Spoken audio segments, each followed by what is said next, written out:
So this is a little slime, which he's so cute. I'm so happy you know the name. I actually don't know. This isn't good. Okay, I'm so hyped and focused on this thing. It's hard to concentrate. And the thing is, when you're being bullied, you do feel as a child, why are the adults in the world letting me down? Why are they letting this happen? When I started fighting back, it changed my life forever. I'm actually enjoying a little bit of wine while we do this. Look at this.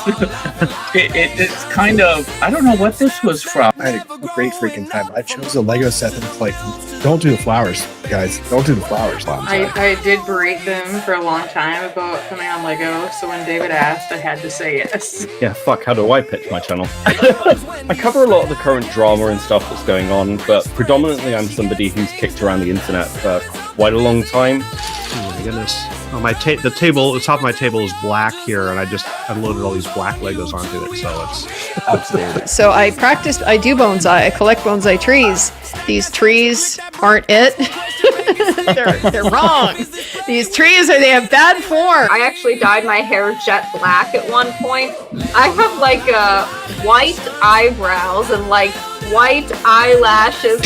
She just continues to make poor decisions. Wendy does. Wow. So you're stuck with Timu Wendy. Timu Wendy. There we go. That's how you get invited back. You just do it really slow. That looks really cool.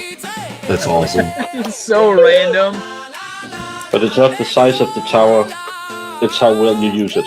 Really good set. We're gonna be here till 2 a.m. Outstanding. You're so past my bedtime. Steve, what are you looking at? You are really intently looking at it. Well, I dropped the piece and I can't find it. Having the problem with this one here. Just tell me what to do. You're telling me that Zero numbers. There's no numbers. I'm not sure how you read. No numbers. I'm so scared I'm gonna break it now that I've done this. I've gone this far. Yeah. Okay. No big deal. No big deal. Right. My kids are going to build this before I'm done with mine tonight. So that one. Most definitely. Half the stud short. How does that happen? That car was a pain in the ass. Chat, we found Chloe. She's been Chloe. I mean, this is like the last piece of the puzzle in there. We put Chloe in there, and we are pretty much good to go, folks. You can actually use Clyde to help build sandwiches. That's awesome. Yeah, I love sandwiches. Oh, it's not children friendly, even though we're playing with Lego. Yeah, You're fine. I'm not worried about the children. I'm worried about your YouTube channel. It's not good. Nice, you got it done. He refused, by the way. Look at that. Yay! Oh, look at, and then the capsule at the end. That is very quality. Yeah, that's why I got it. It's like the instructions to transform him is longer than the instructions to build him. Oh no, it's breaking all over. We're not going to do the transformation, okay? We're just not going to. 40 prior guests have all built Lego, and this is the first cheater. I have been building it. It's just that when I just turned the camera off just now, my daughter came in and she's like, "That's crap, Mum. Stole it off me." Bring a ringer in to build for you. She just stole it. You brought in a ringer to the Lego stream. I had a tub. I don't even know how many minifigs there were, but I had a tub about this big that they weren't even on the spreadsheet because I hadn't gotten around to inventorying them yet. Well, hey, if Flash can have a half-hour intro, so can we, by God.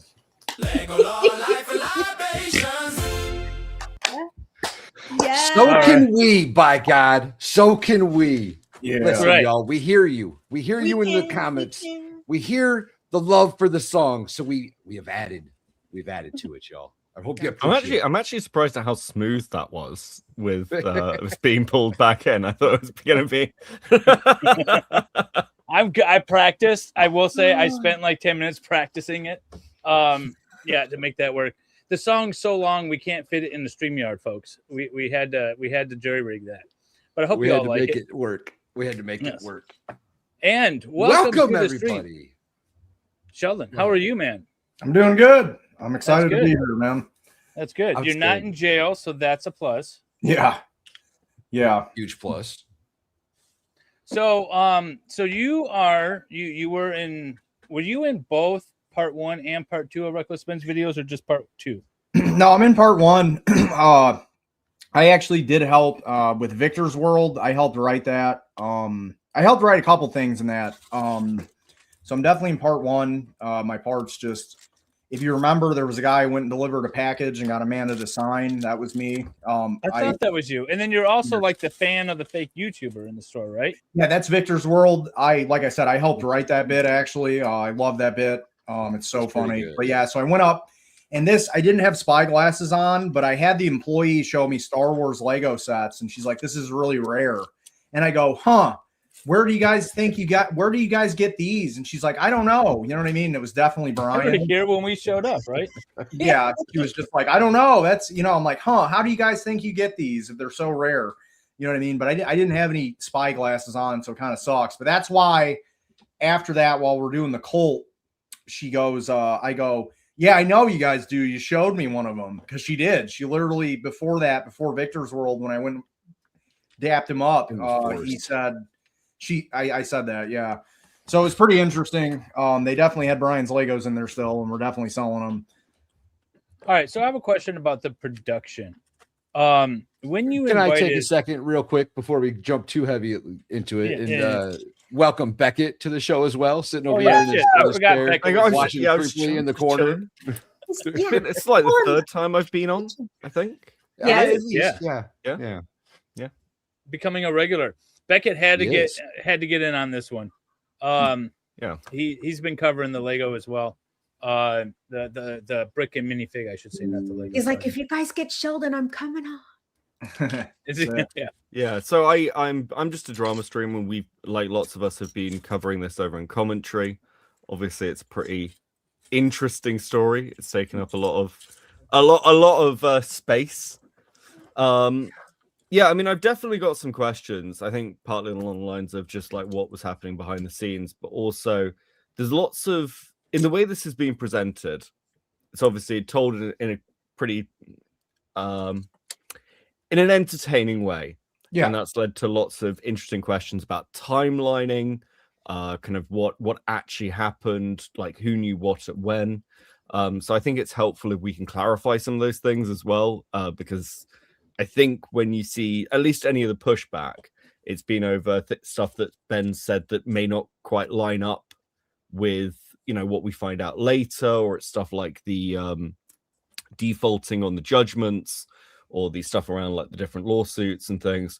So hopefully like that, I think that could be like really useful to hear from somebody more on the inside rather than us speculating as well. Yeah, absolutely.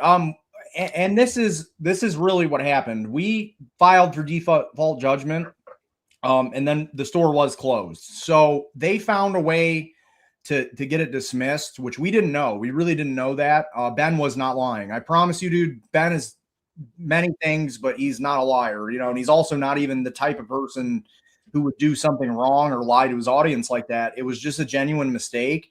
And the thing is, if they hadn't closed down that store, we would have just filed the right way. So it's like, we bought those Legos off Brian, so they were ours. So we weren't in the right to sue, and Ben was right. The problem is there are two things with the lawsuit. They hide behind all these weird LLCs, and it was almost impossible to find the right LLC to sue. Also, they said the girl we signed up for the cult, it says in my paperwork at least, that she was not able to accept service on behalf of them. So we should have just sued Brian or not Brian, it's my bad, Josh and Brandon. And that's what we're doing now. I'm suing Brandon and he's suing Josh, and we're going to win. So there's still lawsuits going on? Yeah, I'm still suing Brandon Best, correct, for my 10 grand. I've got a video on it. I said the cure to world hunger is my new business, which is suing them perpetually till the end of time. We're going to give all that money to the starving kids in Africa, on Josh and Brandon's dime. And that is, the goal. And, we will just perpetually sue them forever. We'll never stop, because at the end of the day, I've now seen more overwhelming evidence than I even had in my interview that these guys just have been doing this to other people. This is their whole entire business is built off the backbone of stealing from people. And, this has nothing to do with it, but I did realize, I don't know if you guys have seen this, Dan McNeff Amon and his whatever his brother's name is, the CEO, COO, Matt, and Dan. It's right when their dad reached the age of old, they decided to steal the business from him because now he's elderly. Yeah. Right. So once he became elderly, they decided to steal the business from him, which falls in line with their whole MO. Once you're old, they're going to steal whatever they can from you. Steal from old people. That's what they do. Exactly. I mean, that is the way to make it in life. If you steal from the elderly, you've got a free pass to just make as much money as you want. It's like a money printer. Yeah, they can't fight back. Exactly. And that is what they did to their dad. It's what they did to Brian's dad. It's all they've ever done. Well, let me ask you this. Before you got involved, were you aware of the connection to Legally Mine? Legally Mine and some of those other companies? Were you at all aware of that stuff? No. When we went into interview, they told us, this is like part of what I guess part 3 will be about. They told us they were sending out a guy, and then Amon came out. We had no idea that was the CEO. And Ben goes, and this obviously didn't make it into the part 2 when we go in there, but he's like, no, you got me. You're not getting that guy. So we assumed we got someone under the guy they said they were going to send out. And in fact, we found out later on that was the CEO, and I was blown away. I'm like, this is the CEO? I'm like, what a joke. So he didn't identify it when the mustachioed man came out. He did not identify himself as the CEO? No, not at all. We had no idea until later on. It was a long time later. And Ben's like, by the way, that was the CEO. And I'm like, no way that was the CEO of a company. And it was. That's Amon McNuff. He's the CEO. It was crazy. I'm like, that's who they sent out. And it's like, he also lies. He just point blank lies and says he doesn't know who Brian is. And I just, on my last video, besides like a little like behind the scenes scene I just posted that was really funny. They said they sent in. So Amon was well aware who Brian Mansell was. He's just he just lies. It's all he does. I've never seen that guy tell the truth about anything in this whole thing once. Anyone in Bricks and Minifigs has never told us a single truth about anything. Going to Beckett's question, I guess a little bit, or some of the questions he has. What when you were there meeting with the CEO, who you didn't know was CEO at the time, what was the date of that meeting? Because I know that some of the timestamps in the video are a bit off. Okay, I need to explain this to the audience. We use really crappy Ben. To this point, there was points in Reckless Ben's YouTube career. He's been sleeping in a car eating like tuna sandwiches, and you can go watch this. If you go back to the Scientology series, he was getting 100 views and living in his car. He moved out of Ohio to go to LA to become a YouTuber. And Ben is like the most positive guy I've ever met. So he seems like it. He is. It doesn't matter what happens. He just has the most optimistic outlook I've ever seen. And what we do is we have these crappy spy glasses. And also like, we don't use like Meta Ray-Bans, but they're so head ass and obvious. It's so obvious when you're using Meta Ray-Bans. So we just use cheap Chinese equipment, and they're not synced to what time it is. So that's, confuses the audience. That has nothing to do. Those timestamps are just completely wrong every time. And it does confuse everyone, but it's just what the spy glasses do. And I don't know if there's a way to set them to the right time. I don't really think it's relevant, I guess. You know what I mean? It's just how they record. Well, I just fired up my GoPro for like the 12th time in the last year and a half. And every time it has the wrong date, the wrong time, and it's a disaster. So I have to crop all of my videos. So I get that. It's a pain in the ass. But what date were you actually there? I would say it would have been December of last year. Without a doubt. It would have been December of last year. Yeah. Okay. We talked about that before the stream. Ask David Info says Valhalla and Sheldon have both escaped from Illinois. I'm still stuck in Rockford. Let's oh, you are? Oh yeah, I'm still here, man. Okay. I wish. We got to get you out of that place, man. I wish. Yeah, let's get him out. Come on, people. Let's get him out. Get him out. So go ahead. Oh yeah, I was going to say, did we? My bad. Go ahead, Vic. Yeah, no, I just wanted to ask, because I watched one of your videos where you were talking about a bit of your history, and you said that Ben was sort of living out of his car at one point, which is interesting to hear, like, because it's very hard to pin what sort of a person Ben is from his videos. I actually first saw him doing the McKinney Manor stuff. Yeah. So I was, because that was actually a really interesting story, and it's there's a lot of similarities, I guess. You yourself have said that you've had a bit of an interesting history, shall we say, and like you're now sort of want to be a YouTuber and push this kind of stuff. How did you actually get involved with Ben, and how long have you kind of worked with him? Yeah, no. So I quit my job. I worked at Frito-Lay. It's like terrible. They treat people like you're just basically a number. No, not even basically. Frito-Lay treats people. That's not true. I've seen the movie. Yeah, that movie's a lie. Yeah. No, they I mean, I could go into a lot of stories about how bad I got treated there. I mean, the money was good, you know, but it's like the money was good because I worked 7 days a week, 12 hours a day. You know what I mean? So it was just unbelievably rough on your body. And I just got so sick of it. It was just rough. And then I quit and I bought this computer I'm streaming off, and I'm like, I'm going to do YouTube everywhere I go. Everyone says I should be a comedian for my whole life. And I'm like, I'm going to just do it. And then I ended up I'm in way over my head. You know, I had paid my bills ahead, but it was like I had no money coming in. So I was flat broke. I had like probably like $1,500. And I hit up Ben on his Patreon. He has a paid option to do a paid collab. And this is after I'd hit up every single like comedian or YouTuber I felt like I could have made a video with.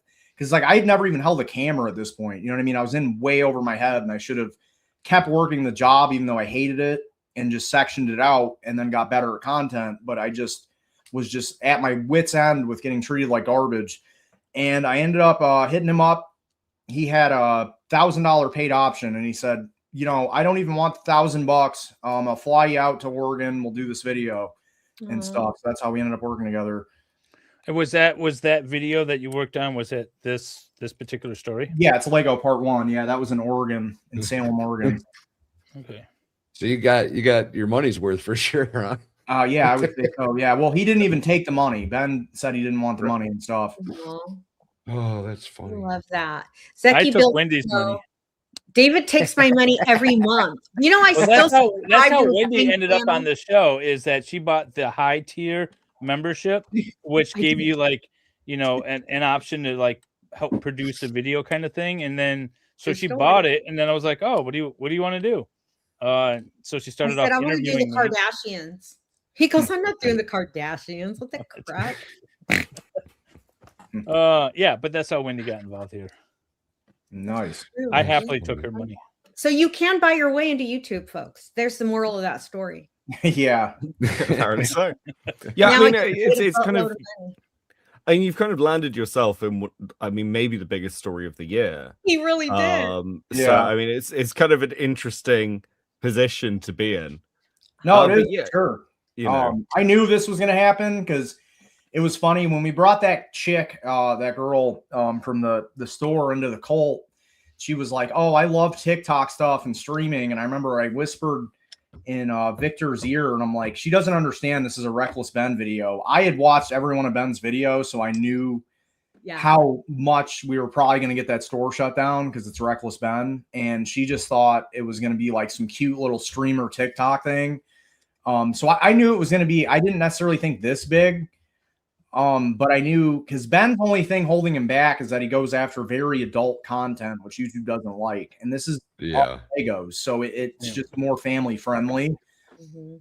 You know what I mean? So I even asked him, I'm like, I knew it was his funniest video. I mean, there were points in the Airbnb and then the motel, like I was cracking up. I was laughing. So I've never laughed that hard. It's just infinite wit is what Ben does. It's just the wittiest, most intelligent person I've ever met. Speaking of the employee that you brought back to the woods and made a member of a cult, was the woods actually decorated the way it was on the video when you brought her back? And was it like to the middle of the woods? Yeah, we brought a chick. There was a point where I look at Victor and I go, "Are we really bringing a chick to the woods right now?" She's lucky she didn't get murdered. No, and I said, "She's really lucky. This is us." I'm like, this is like, I don't want like people to get any ideas off it. And it's just like, you know, we really just sold it. You know, me walking up and dapping him up. I mean, I really feel like they felt like he was a famous YouTuber. Because I was in the middle of a conversation with her and I stop mid-sentence and just go, "Yo," when I walk over and act like I just met my favorite YouTuber and stuff. But then, you know, in the unextended cut, which is on YouTube, I just awkwardly turn away. And it's honestly because I felt I felt gay dapping up a toy YouTuber. You know what I mean? I'm a full-grown man, and I felt it was so awkward. I'm like, I gotta get out of here. I can't do it anymore.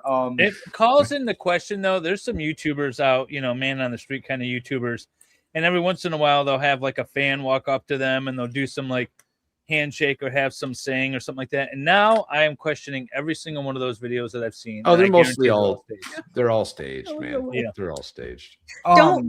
People don't go in the woods with strangers. Please don't. Please. I just like the way that Valhalla said that, like he's telling Dave that Santa Claus doesn't exist. It's all staged, man. It's not. Why would you say such a terrible lie on my show, Beckett? No, the It's funniest all thing, sued for defamation. the funniest thing when the doll was spread out, there's two Bens in the video. When we did Ben swap, Jammin' Ben. Oh yeah, stepped on the doll and he said, "You're stepping on our God," which I think was probably the funniest thing that got said in the whole video, but it didn't get recorded right. Because she was stepping on that Lego doll. You know what I mean? We had disemboweled in the middle while we did brick by brick. That was super funny. I would not have gone to the woods if I if I was in her shoes. Like if I pulled into the parking lot, it'd be like, no, I'm not going into the woods. Yeah. And then if I was dumb enough to like, all right, I'm gonna at least go into the woods, and then I saw like the destroyed doll and everything, I would have been immediately out. Yeah, no, it's kind of the point you run, isn't it? I was Like, you're like, wearing- oh Yeah. shit. It sucked because it really didn't make it in the cut. You know what I mean? Because that part's cut down so much. She was having me step on Legos. You know what I mean? I don't know if you got. I'm the one. I saw that. Yeah. Yeah, I stepped on Legos because I always hear memes that stepping on Legos hurts. Yeah. So I'm like, I'm just gonna stomp. It didn't even really hurt, so I just stomped on them as hard as I could. And she just, I kept losing every challenge, but I'm wearing this mask that I can see like 1% out of. So I got tackled. She tried getting me to jump in the water. I was like, is this just, this is when you gave her power? Yeah, she tried getting me to dive into the lake that was nearby. Maybe you And guys I'm should have been like, worried about her. She was. Yeah, you got a full face covering. Go jump in the water. It's Yeah, not gonna I feel saw at all like waterboarding. It sucked. Luckily, no trespassing Well, sign. that was saved him. me. That was him.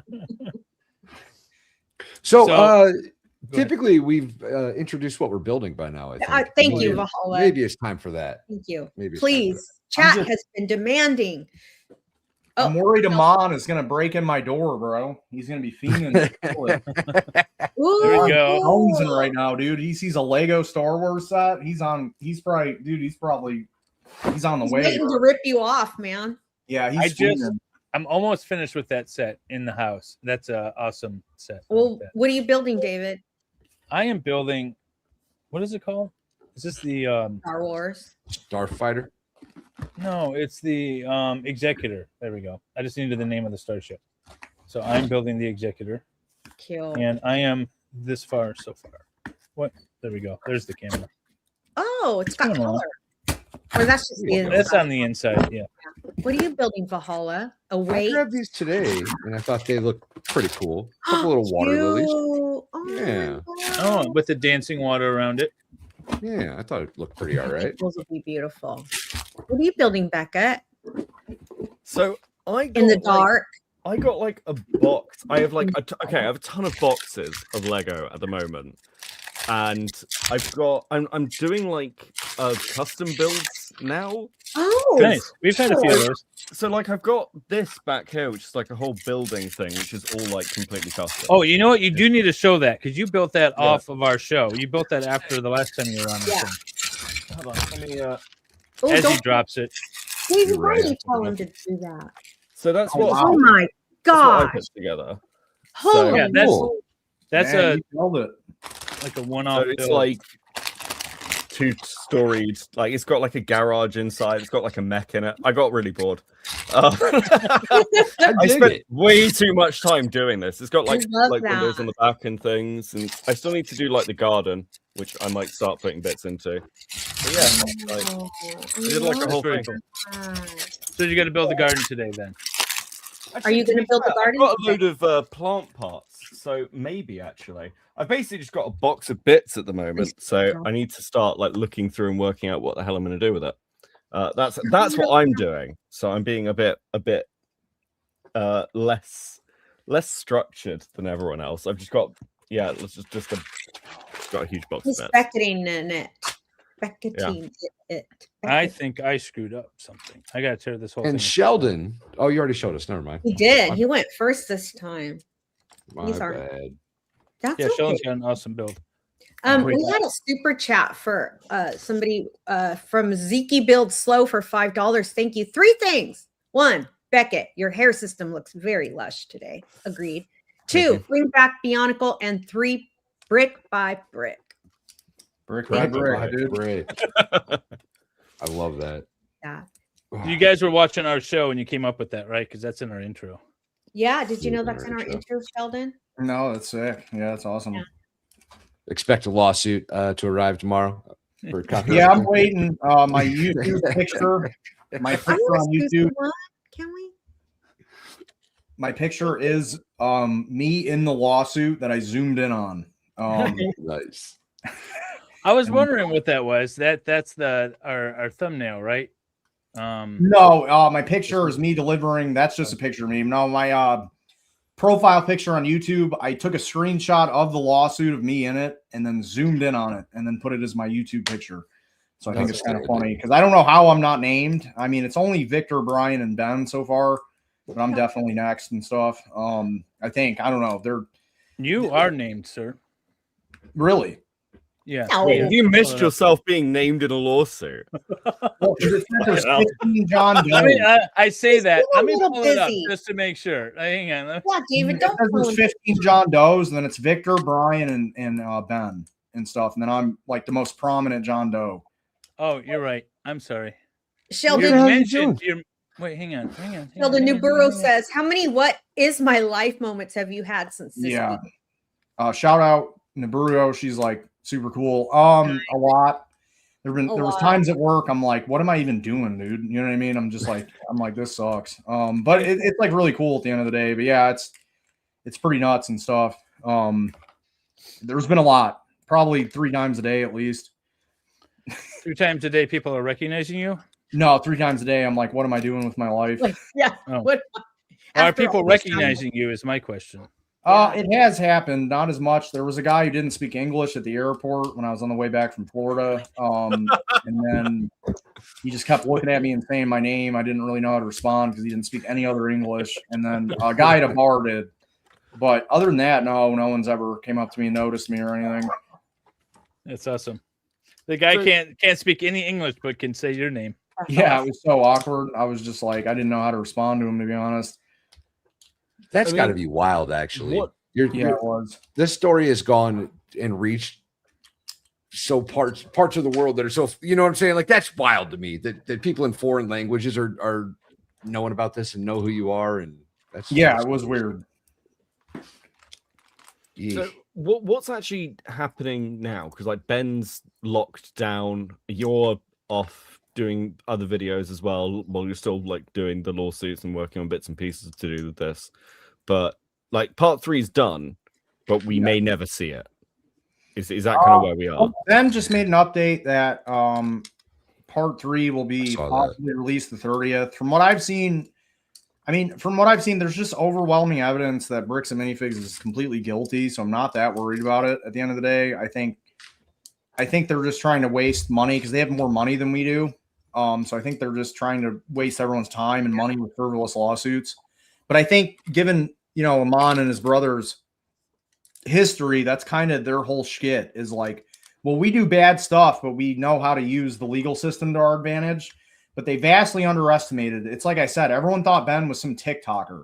And it's like, this is reckless Ben. This is like a biblical force. You know what I mean? You're screwed. If Ben's after you, you might as well just give up. I mean, I think it's fair to say that BAM corporate and others in company did not anticipate the level in which this they was going to blow up. underestimated. But that's the best position to be in, the underestimated position. Yeah, well, everyone thinks Ben's this dumbass skater dude and stuff, and it's like that's how he comes across. Like I would underestimate him probably if I met him too, but it's like having seen his brain work, it's like he's just unbelievably smart. So it's like you're gonna lose. He's just way smarter than you. Just like you just give up. I messed up something. So it certainly comes Sheldon- with the receipts. Right?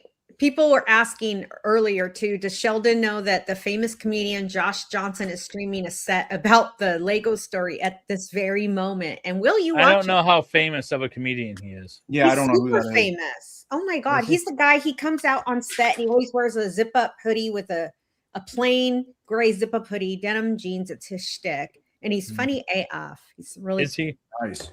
Yeah. But his name is Joshua Johnson, and he said that Lego Yeah. ruined his career. So Yeah, that's actually pretty funny. Yeah, that's gotta suck. Right?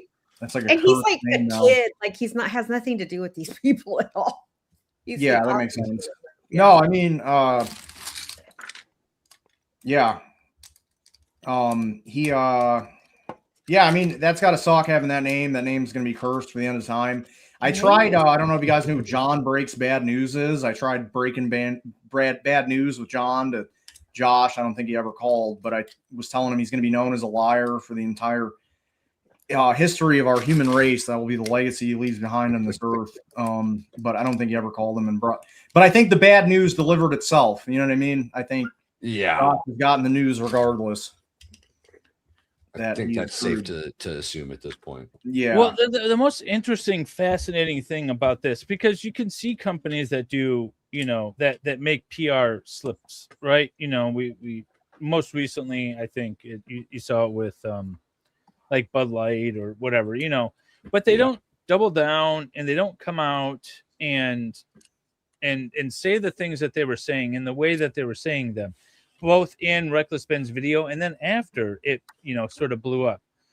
And the whole time I kept thinking, I'm like, what are these people doing? None of this makes sense. This is not how a CEO of a multi-million-dollar company responds to a situation. None of this made sense. And then all of the background came out about these guys, about Legally Mine, their dad's company, kind of, and their whole idea about, we take steps to shield yourself from all these liabilities. Mm-hmm. And the shenanigans going on with that case. And now all of a sudden it just kind of makes sense. Even the way Joshua Johnson, not the comedian, was acting all makes sense when you tie it into this sort of like, I don't want to call it a scam, but it's not really a legitimate organization. It's a No, scheme. they're scam artists. That's why. It's because they thought, once again, we were some dumb TikTokers, and it's like, no, this is a Reckless Ben investigation. Like, you guys are just completely screwed unless you just do the right thing. But I don't think there is a right thing for them to do. I guess what I mean by that is like they're just like, we can just threaten litigation. It's what they did at the beginning of this. They just threaten everybody, and they're used to everyone backing off. I'll start this and pull that up in a minute. But yeah, I agree. That is not how a normal CEO would have handled that. A normal CEO wouldn't have came out and talked the way he did and lied. You know what I mean? They definitely wouldn't have lied, and they would have said, a normal CEO would have said, what is the name? What is the store? I will look into this and get back to you. Right. I mean, that's what I would expect. First of all, I wouldn't expect a CEO to come out into the hallway and address you. But if they happen to, that's what I would have expected them to say, because that's a smart thing to say. And that was our second time going in, and you'll see, Wait, I'm sorry, that was your second time? Yeah. The first time we went in, they told us, we need to talk to the individual franchise. That part's now blocked out. It's this guy with long hair, and he's like, you'll hear me say for sure in the background. Ben goes, so what do we say to the individual franchise when they tell us to go to corporate? And he's like, their decisions are their decisions. We're just office workers. We don't have anything to do with this. And he was crazy hostile. And then we left, and then we came back, and that's when we got him on. So it's not even just the same day. By the way, was that the same day you came back? No, it was like the next day or something like that. Okay. So we went back. Yeah. So those are 2 different days. And then we got them on, and they said they were sent. Like I said, they were sending out someone else. And at the beginning of that, Ben's like, "Oh, I thought we were getting, like, let's say his name was Nick. I don't remember like names like that." And then he's like, "No, you got me," and that's why we assumed we got someone under who they were going to send out. And then it was the CEO. We found out later, which is pretty crazy. But yeah, I don't know. It's a very weird thing we stumbled upon. And you know, there's other owners coming forward saying Josh and Brandon did the same thing to them. And they're just what Ben hit them with was what they were doing. It's like, well, from a business standpoint, there's minimal risk and all the benefit, right? So you sell a franchise and the franchise owner assumes all of the liability. And then the franchise corporate gets to reap all the fees and then has a lien over everything. And if the business is failing and you can't make your payments, then they just swoop in, take all the assets back, and we call it good. And meanwhile, you know, the franchisee is out their, you know, life savings or go into debt or bankruptcy or whatever it may be. And corporate is just sitting there saying, well, we got our inventory back and we got the fees we got, and now let's move on. It's a good business model if you don't mind the ickiness of it. well, but then they take it to the next level and they decide, what if we can just steal everything on top of all the fees and then make pure profit? You know what I mean? That's Bricks and Minifigures business model.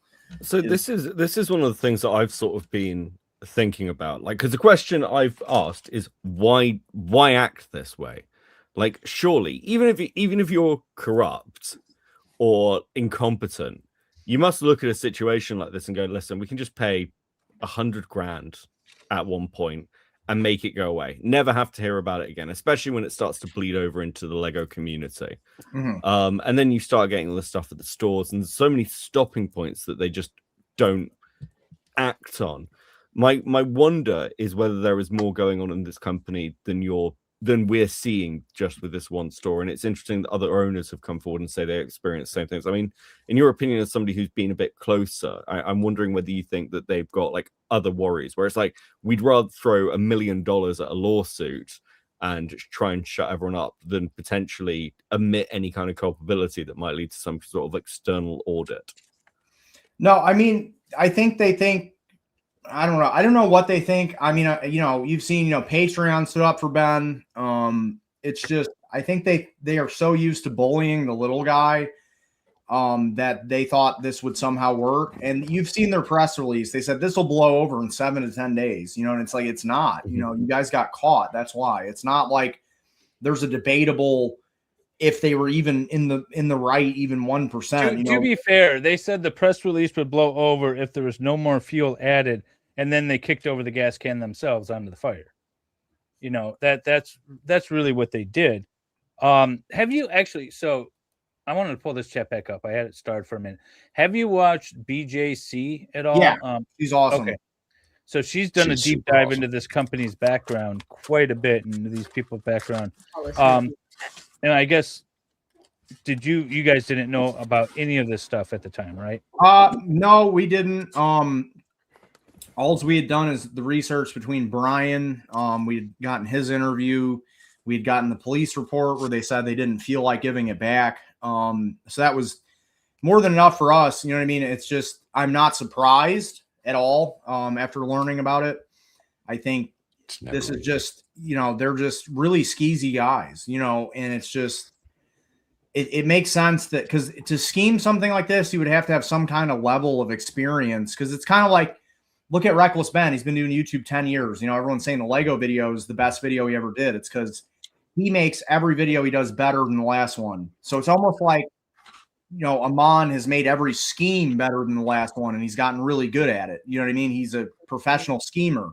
So this is just his MO now. Maybe he even got complacent, but look at it. You know, they got away with it. You know, they would have got away with it if it weren't for us. They had really yanked Brian around for a whole year by the time we showed up, and there was going to be no resolution. They just hid behind lawyers. They blamed the franchise, then the franchise blamed corporate, and it was just a circle, you know what I mean, of just nonsense. They even tried to blame Crystal and Benjamin. You're crazy. Yeah, I don't think necessarily. Yeah, I mean, they definitely were completely innocent, I believe, in my opinion. I'm just going to say that. Right. But I do think, you know, I definitely know for a fact, and I don't even have to say in my opinion, like Brandon and Josh are just like really bad guys and just bullied Brian, who's a super sweet, nice guy. He seems like a nice guy. No, he is. I've interacted with him, man. He's just like this super nice dude. Do that to him is just crazy. You just got to be like a bully. That's what they are. They just hid behind their money and their corporation. Bullies. You had mentioned they hid behind their lawyers and things like that. I want to know, and if you don't know, that's fine. But do you know, or did you, or Reckless Ben or anyone consult with any attorneys prior to engaging in this, starting this video? No, I know Brian had been in touch. They even say in the police report the lawyers had reached out to him, and it was just the same thing he told us. The lawyers he reached out to on his end just told him it was going to be more money because they were going to have to shut down the store, do an inventory report, all this stuff, and it was going to end up costing him more money than the stuff was worth. So Brian was just completely out of luck. But Ben's never consulted a lawyer in any video. He gets sued every single video besides, I think, his one cult video. He didn't get sued because they don't believe in police. Wait, is that the one that runs the restaurant that he worked at? Yeah, I believe it was the Yellow Deli. Correct. That's the only one. He didn't get on. Those people are weird, but yeah, it's so funny how he legally, and he was told this is how much Ben doesn't do lawyers. He was told, yeah, correct. It was Yellow Deli. Only time he's ever been sued. And the lawyer told him that he actually had a lawsuit because he did legally take over their business because he found a loophole because that's what he does. And he just didn't care. He could have got all this money, but he said he didn't want to take away their deli from them because he would have felt bad because that's how nice. So you don't get paid for working at this deli because you're part owner, right? So he had everyone work for a day. All of his friends as virgins. He had a virgin army. It's so legendary. And then he legally owned it, and they voted out the old owners, and legally he was right. Yeah, they got a majority because everyone was a one. Yep.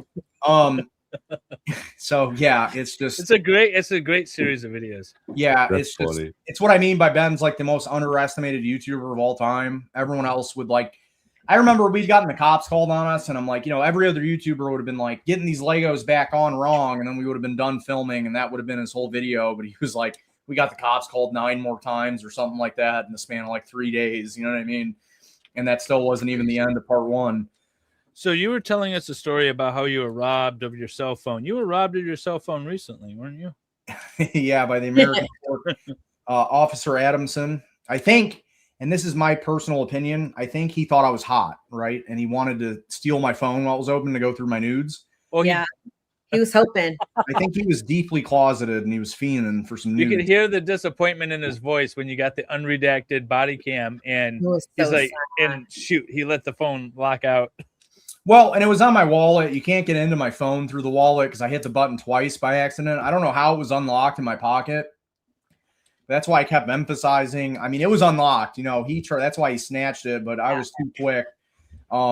It was just, it was very interesting. Definitely, you're not allowed to do that. Not how. Yeah, no, he had no legal right to take that phone from you. Not at all. It doesn't stop them from doing it, though, does it? No, but it would have been. It's called Fruit of the Poison Tree. They were just mad. After I got. Everyone said I should shut up. I tried that with these cops and I got Mirandized. And I said no. And then they arrested me for locking my phone, which I knew. This is the thing. If I had said no to giving him my phone, I would have got tackled or something because it was a lawful command. It was an unlawful. It wasn't a lawful command. It wasn't a lawful command. And you said sure. Actually, at first you said no. Well, no, they said, do you want to keep talking after they Mirandized me? I said no. And then they said, we're going to need your phone, which I've talked to lawyers. It was. Even if they're not allowed to, that's a lawful command. So I did have to, in my opinion, I had to follow it. I mean, I could have told them no, but all they would have done is grab my phone out of my pocket anyways. So, I mean, there was no scenario where they weren't grabbing my phone right there. You know what I mean? But I mean, yeah, you're right. It isn't necessarily a lawful command, but it is even if a police officer gives you an lawful command, if the police officer tells you we need something, you have to give it to him. At least my knowledge of the law, but I agree. He's not allowed to give that command, but he did. So it's a lawful command. Are you filing suit or have you filed suit? We've got a GoFundMe going. We've got one of the best civil rights lawyers in the whole country. He's the most high profile. His name's Solomon. He's amazing.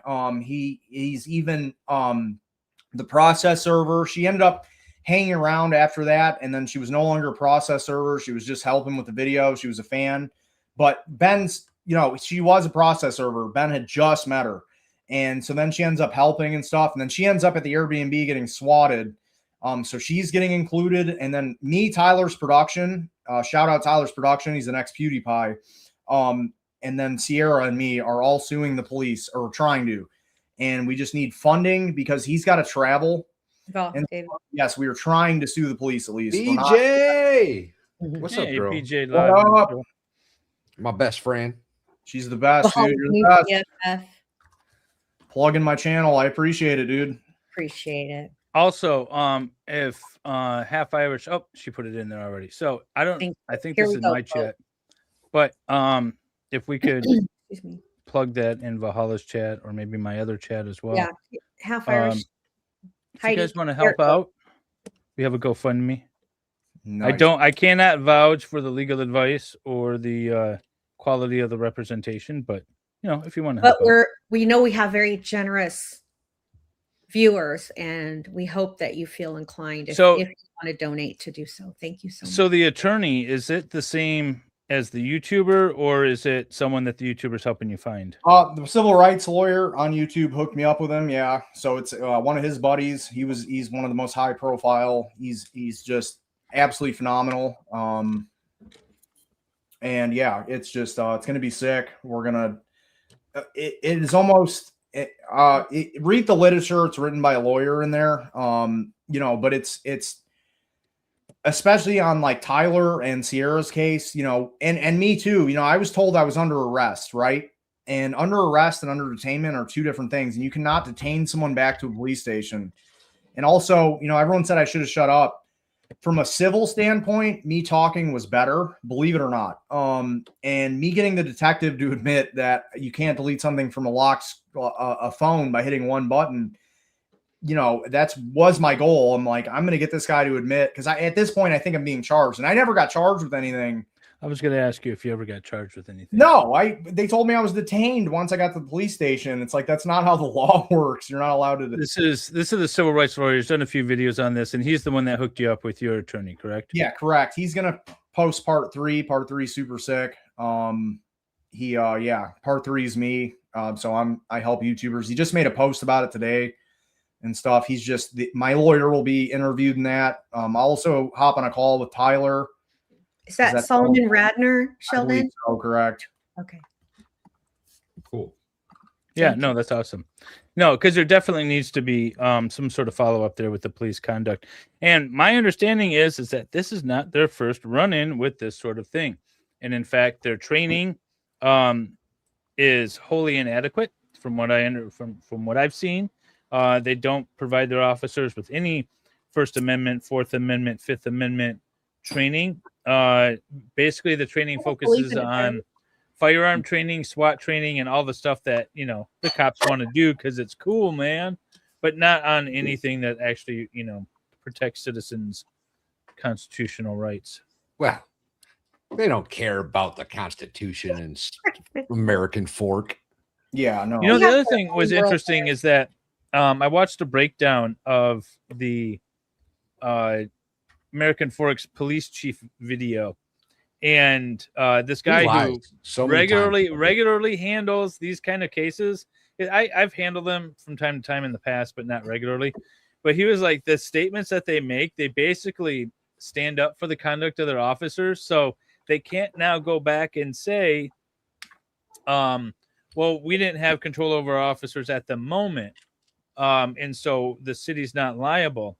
But because they retroactively basically said, yeah, the officers were doing what they were supposed to be doing, and protecting and protecting the Utah State Code and all of that, that they basically opened the whole city up to liability. Yeah, no, absolutely. The police chief went on to say that I was manipulating my device, that the lawsuit had already been served by Ben, and that's just blatantly a lie. Provably, because who ended up serving Josh a few days later? It was the police. We went into the police station and paid the police 3 days later to serve him. So it's actually impossible for that to be true. And they knew that. They were the ones we paid to serve Josh. Wait, so you You guys paid the police to serve Josh. Yeah, that's how you can do that. You can go into the police station. Why? and pay Yeah, the I know police. you can, but when did you do that? As A couple you know, days later, because we were all, trespassed and all had been arrested, so we decided to go that route. Okay. I still have the receipt from days later on my Cash App because Ben didn't bring his wallet with. So you actually paid the American Fork Police to serve after they arrested you for attempting to serve. Did they serve him? Yeah, that's how Ben's going to court with him tomorrow. Oh, is that tomorrow? Is that the civil thing tomorrow? The small claims against Josh, correct? That's interesting. So I thought it was like one of his criminal matters. And we've seen the unredacted body cam footage. They said that there hasn't been proof of service uploaded yet.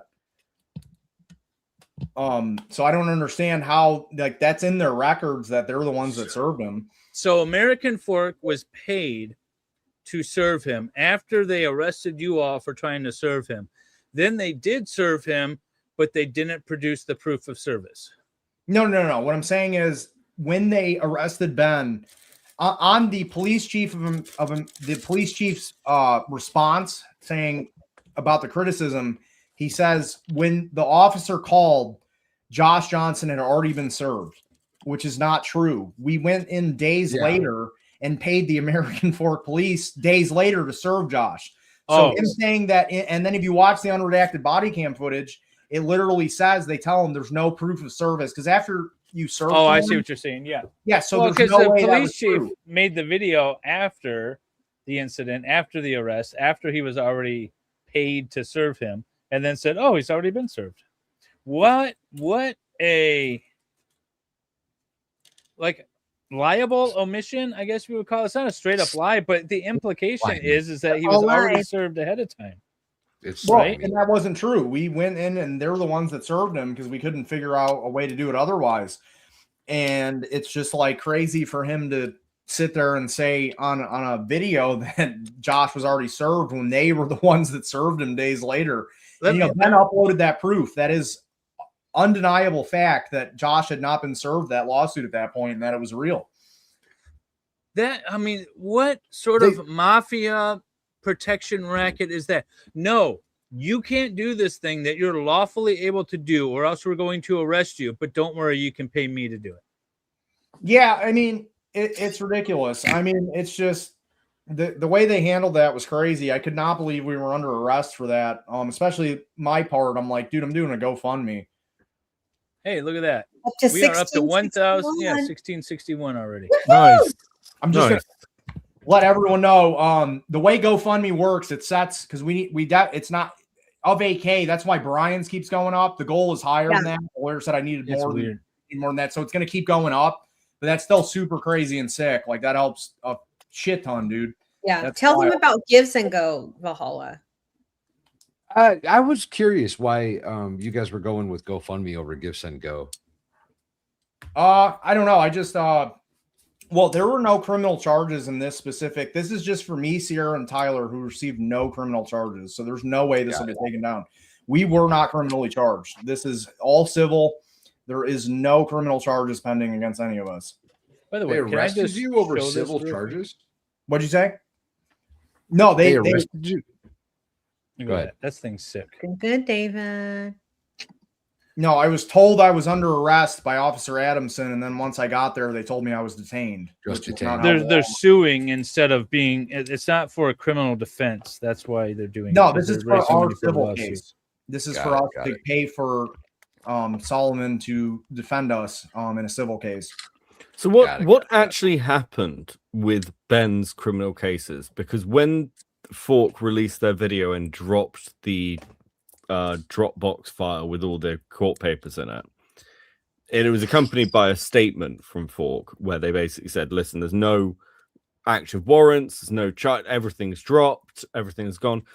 And this was written, I think somebody went and checked, it was like 8 p.m. at night by the chief of police, apparently. So it was like very quickly rushed out. So what actually happened with these criminal charges with American Fork? Yeah, it's just our Nat one just hit it on the head. Ben's criminal charges are still pending. We were never criminally charged because there was nothing to charge us with. So it's just Ben is dealing with stalking, residential picketing. But is disorderly that actually conduct. an American Fork? Because American Yeah. Fork's statement implies that they're not pursuing anything.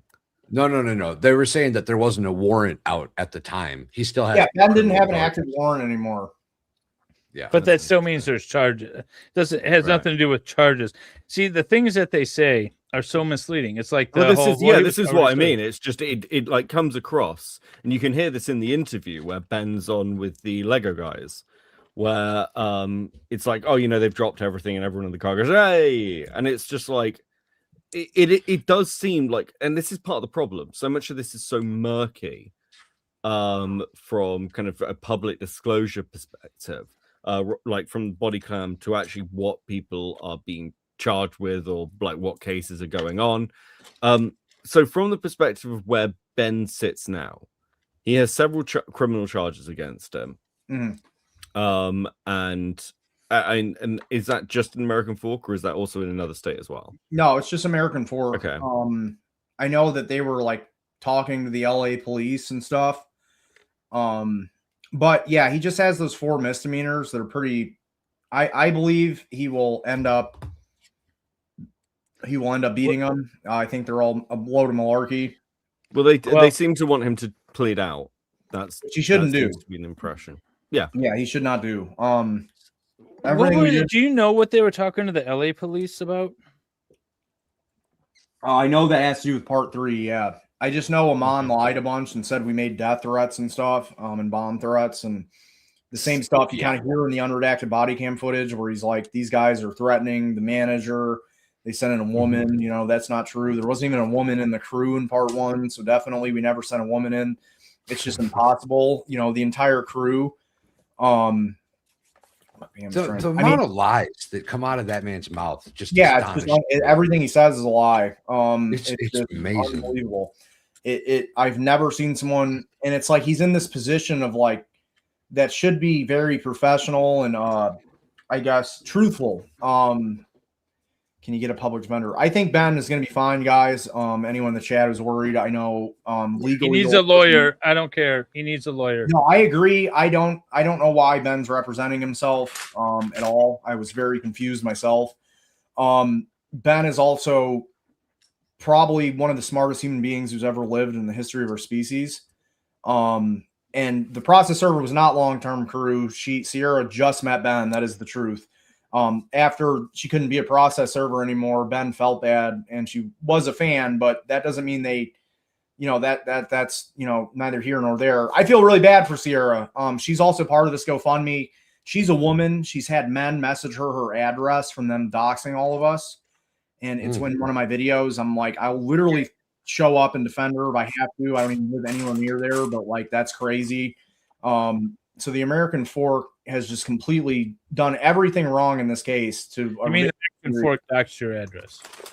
Yeah, not a YouTuber. Well, I'm not sure. I'm too scared to look. I was texted that all of our socials got leaked, but I was in the back of a cop car. I've read a lot of comments saying I shouldn't have given him my social.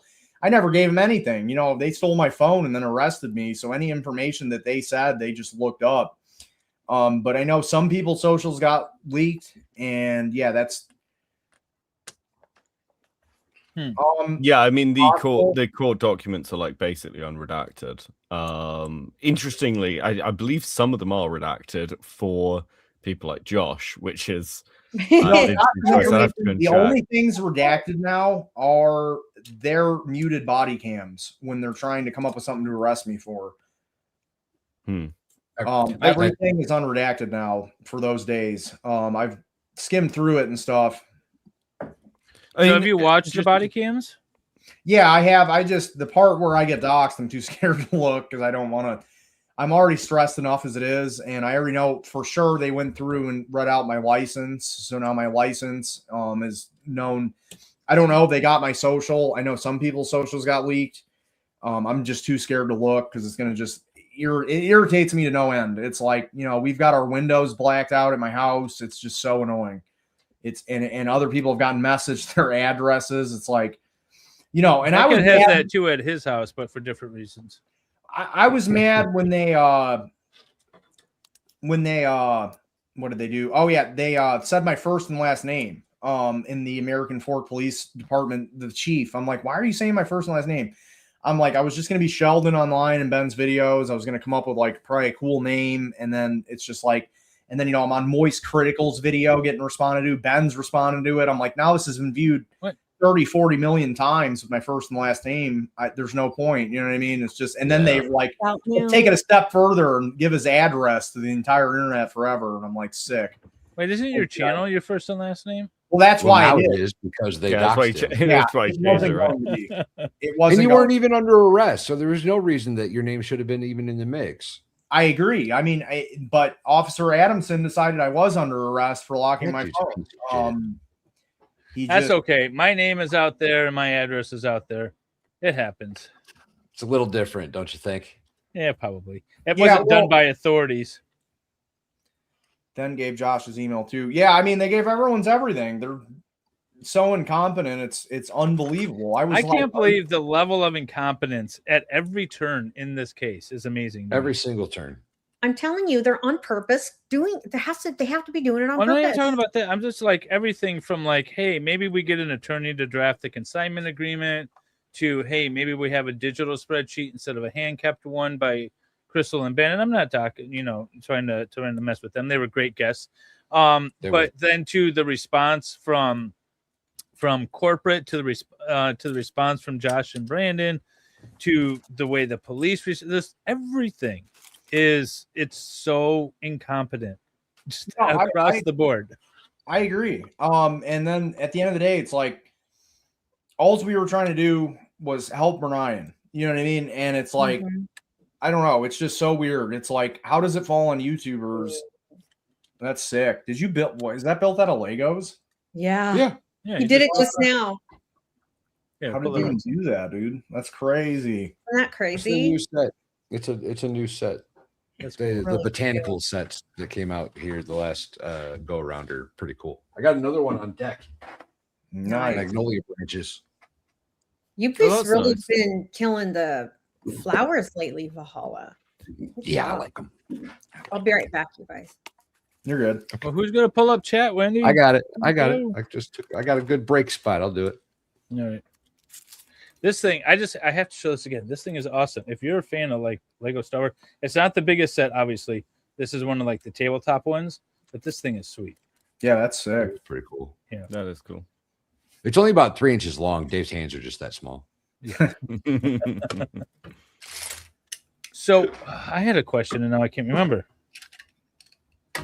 I guess I was going more towards when.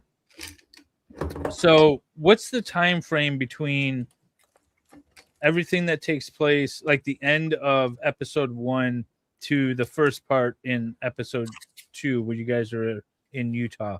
Like, what's the time frame between them? Extremely long time, probably 10 months. Really? Yeah, So that's the store why- shut down for like 10 months, and then you guys go to Utah. So we did the video. We sued them. We served them all those lawsuits. They shut it down. Which that is, they say they closed it down because of a viral video. I critiqued this in my own video. How is the store shut down because of a viral video? If in the viral video the store is shut down at the end. You know what I mean? Yeah. There was no viral video against that store. They They closed down. mentioned that well, you guys had even mentioned, or Reckless Ben did in the video, that the posting of the sign over the storefront went viral. At least on. Oh, it went crazy viral. There were people at my work that were like knew about it and stuff. I was getting it, but I think the algorithm knew I was involved. I don't know. Algorithms kind of be spying on you. Were you aware of any like other videos or news coverage about the issue before that sign was posted? No, there was no. I had no idea. No one had any idea. You know what I mean? At least that I know of. I mean, maybe you guys are in the Lego community. It'd be a better question for you guys. Did you guys ever hear about this? Because I know those YouTubers tried covering it. I have a vague recollection of the sign, but that's it. But the sign, exactly. You know what I mean? And that sign was, super funny. Yeah, other than the sign, they were already closed, and they closed down because they got hit with all those lawsuits. And Josh kept saying, sue us, and we did. And we were wrong, but then the store was closed. There was no way to serve them. And it's like, like we were saying in the video, like we felt like we won. We filed for default judgment. And if you look at Ben's Lose for Valentine video, once he did that, he won. So like I said, it wasn't like people are accusing Ben of lying. He would never have lied about that. And they did close down the store to avoid the lawsuits. That, in my opinion, that is without a fact, because we served them and then the store was closed. BJ today was narrowing that timeline down, and I was running errands, so I didn't really get to absorb all the information, but it's pretty sus, the timing of that closure. No, it was right after we served them the default judgments. The default judgments got mailed out and then they were closed. That is the truth. Pretty sus. And they say it's not even just sus. It's like, oh, it was because of viral videos. I don't know. It's just well, that's kind of what I was getting at. Like, there wasn't a video released then. And although after the store was shut down and you guys hung the sign, there was a little bit of viral, whatever the word is. Virality. Thank you. About the sign, but again, it wasn't a video and it was all after the fact. So that story doesn't make sense. No, they're just, I mean, and I don't know if anyone has kind of been tuned in. What I'd like to consider is another Bricks and Minifigs lie, which we're kind of at like a lot. 40,642 billion. So I think like it's like the U-Haul thing. It's such an absurd lie to tell. I mean, like that entire story. I lost my mind on stream watching it because I was just like, it's just the most. It's like finding a child covered in chocolate and a broken like cookie jar, and it's like, well, actually, what happened was a bat came in, but the bat didn't do it. It was actually a cat chasing the bat that broke the cookie. It's like, can you just like for 5 seconds like lock in? I think I mean, like with when Dave said about like the incompetence of all of this, there's a real part to this story. I think that's one of the reasons it's so fascinating. And one of the things I've said is, I view Ben, from having watched him over like since the McKinney Manor stuff, and going back over through his old story, I view him as a troll. He is an internet troll, realistically speaking. He's the greatest, and he's a very good troll. But he's like, I would say, he's very much in that category. He's creating entertaining content. He messes with people. He does IRL stuff. But it's generally like trolling corporations or trolling bigger people. That is essentially what his content is. The difference between Reckless Ben and everyone else, he doesn't go into like a McDonald's. He doesn't go in and harass guys in a grocery store. He I'm getting there. No, he picks. He does it to bad guys, so they deserve. And that's why I like he picks assholes. Yeah, like absolutely. Rush deserved everything they did to him. Like the guy was torturing people. Like these guys tortured Brian. Yeah, I don't disagree at all. But I think it's worth noting with kind of the condemnation that's seen of Ben, at least in my opinion, that like I've had a few people who've come to me like, well, Ben's lied about this and he's lied about this, and what about this? I'm like, look. Do I care about the internet troll who's creating an entertaining video and some of the timelining's off, or like we're condensing a huge amount of stuff? Or do I care about the massive corporation that is clearly and obviously lying on tiny live streams? I mean, one of the live streams he's on, the first one, the CEO's on, is a 6,000 subscriber live stream. Oh yeah, it is nothing, and it's Brickheads or whatever. And then he ends up talking to Coffeezilla. There's another I think it's Fox something or other interview he did, where again he just lies, and it's just like I don't know, either shut the fuck up like for 5 minutes, or tell the truth. Like you can't do both. It's like I said the other night, in business you have a choice. You can either be smart or you can be honest. Ideally, you're both. Very few people are, but it's you're really fucked when you're stupid and dishonest. And that's one of the biggest problems that the CEO's got. It's like, he gets caught in the most obvious fucking lies possible, and they have no credibility left. And I think it's very difficult to kind of condemn Ben in a really serious way when what you're dealing with is a really insane story just because of the stakes of, a national company with multiple stores all over the US. And that's what sucks is that there's individual franchise owners getting caught in Amon's bullshit. And it's like, we didn't want that. You know what I mean? It's just it's just that is what happens when you're CEO. And I feel like Bricks and Minifigs' only way forward from this is to just have him on, step down, and get an actual good guy. Like maybe give it to Brian. You know, Brian's a really good dude. You know what I mean? He should be the CEO of Bricks Just give him That the would whole save company. it. I said that, and my chat turned on me. They were like, "Brian wouldn't want it back at. Brian wouldn't want Let it. me He's too let good me a guy." interrupt. But Let me interrupt real quick and answer this question because it's been on screen like 4 different times now. It's a 125 gallon freshwater aquarium. It's got a handful of South American cichlids in it, including 2 Oscars, a chocolate cichlid, which I've never had before, and it's a really cool fish, and a red spotted gold severum. I've got 2, I can't remember what they're off the top of my head. They're unique plecos, and then about 4 or 5 pictus catfish in there with some minnows. And that's What you guys don't know is Valhalla sent that super chat himself so that he would have a chance to talk about it. I really like my fish tank, you guys. I really like Yes, it a and lot. thank you so much. Excuse me the- for just a couple seconds. Of course. So I mean, but yeah, so that's how I see this story. Very much, it is far more interesting to talk about a corporation that is incompetent and insane from that perspective. And I think, you know, like there's this thing that happens in YouTube stories. We saw this happen with the Mr. Beast stuff, where people want to be critical of like little bits when you're like, well, there's a bigger story, and like it's fine to do both.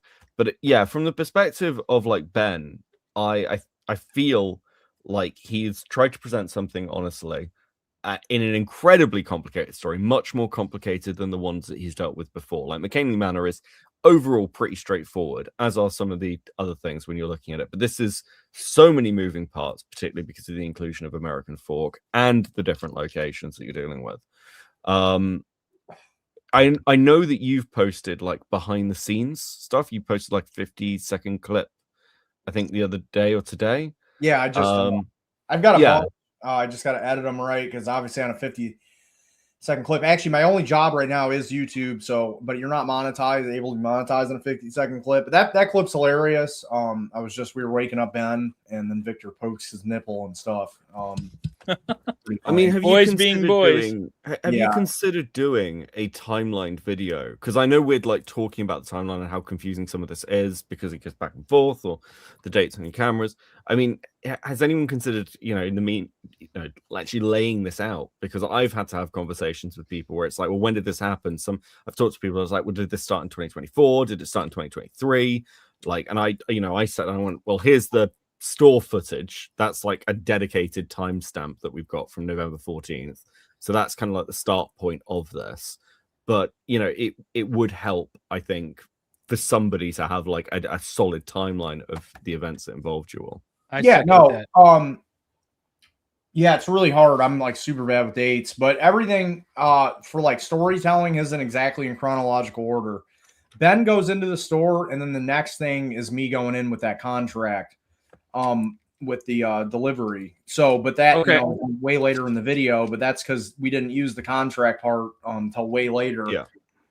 Which that was obviously just us trolling. Obviously, you can't trick someone into signing a contract, but that was, that's why I say we tricked them. They were so used to us just hitting them with nonsense that they thought the lawsuits were fake. And that's why they didn't show up to court. They didn't even respond to them. And I think, they just thought that was fake too. Which they're just super stupid for thinking that. Okay. Sorry, I was just gonna. So timeline wise, so we go from Ben goes into the store first, gets kicked out with Amanda, and gets trespassed or pushed from the property by the police officer. Then you guys go in with the UPS stuff. Yeah, which actually I was just wearing a dress shirt and a hat. I did not. Right. Okay. They're saying we just bought a shirt from Walmart and then a hat, and it was like a sports hat. There was no impersonating anything. It was their fault for thinking I was an actual delivery guy. Which that was just us trolling. You know what I mean? I mean, it's like sure. Yeah. No condemnation. But like, so after that happens, what's the next thing that occurs timeline wise? I think so next, we probably I think Victor's World's next. Mm-hmm. Yeah, I think Victor's World's next because I was going to confront Amanda with the contract, but then we decided to do Victor's World because I was going to set up the same shop Ben did. So I think maybe it's I think it's Ben Swap is next, actually. Yeah, it was like Ben Swap's next. So you already had the company formed at that point then? Oh, Ben had that before. Yeah, he had a franchise agreement for We Steal From Old People. I signed it. That was all done way before you guys started filming, like way I didn't before even the know that first was a time thing. Ben walked in. This is the thing no one understands about how smart Ben is. This entire video was planned out step by step the entire time. I mean, there's bits added in from us brainstorming, like me going up and dapping up Victor, things like that. You know, some of the stuff we came up with, but the entire general premise from A to Z of Lego Part 1, Ben had already formulated back in California and had all those props ready. Everything was planned out. I mean, he's 10 steps ahead of everyone. So that helps. So it does also yeah, and I guess this is why the timeline's confusing, right? Because like he's got stuff planned out, and the way we see it from the outside is obviously fairly unchronological, and it is very difficult to tell at what stage you guys do things. So he's already got this company set up pretty early on. He's got so you go from the UPS stuff to Ben Swap, then to Victor, and then is the raffle after that? Yeah, I believe then we did the raffle. Yes. Okay.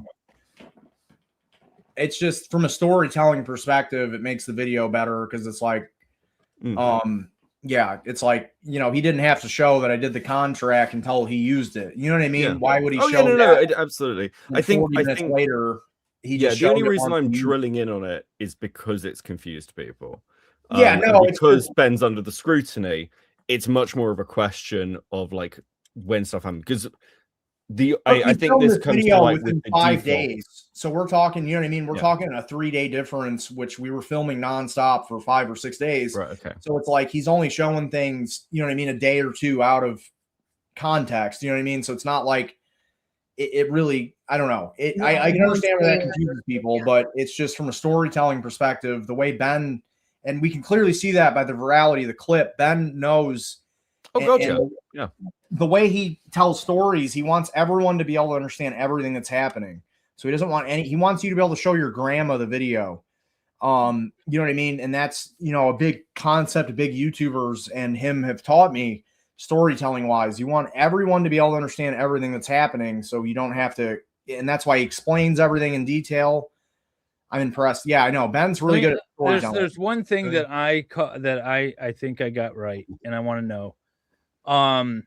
The clips of the CEO in the first video, those are it appears like you guys went back there multiple times, but those are both taken from the same meeting, correct?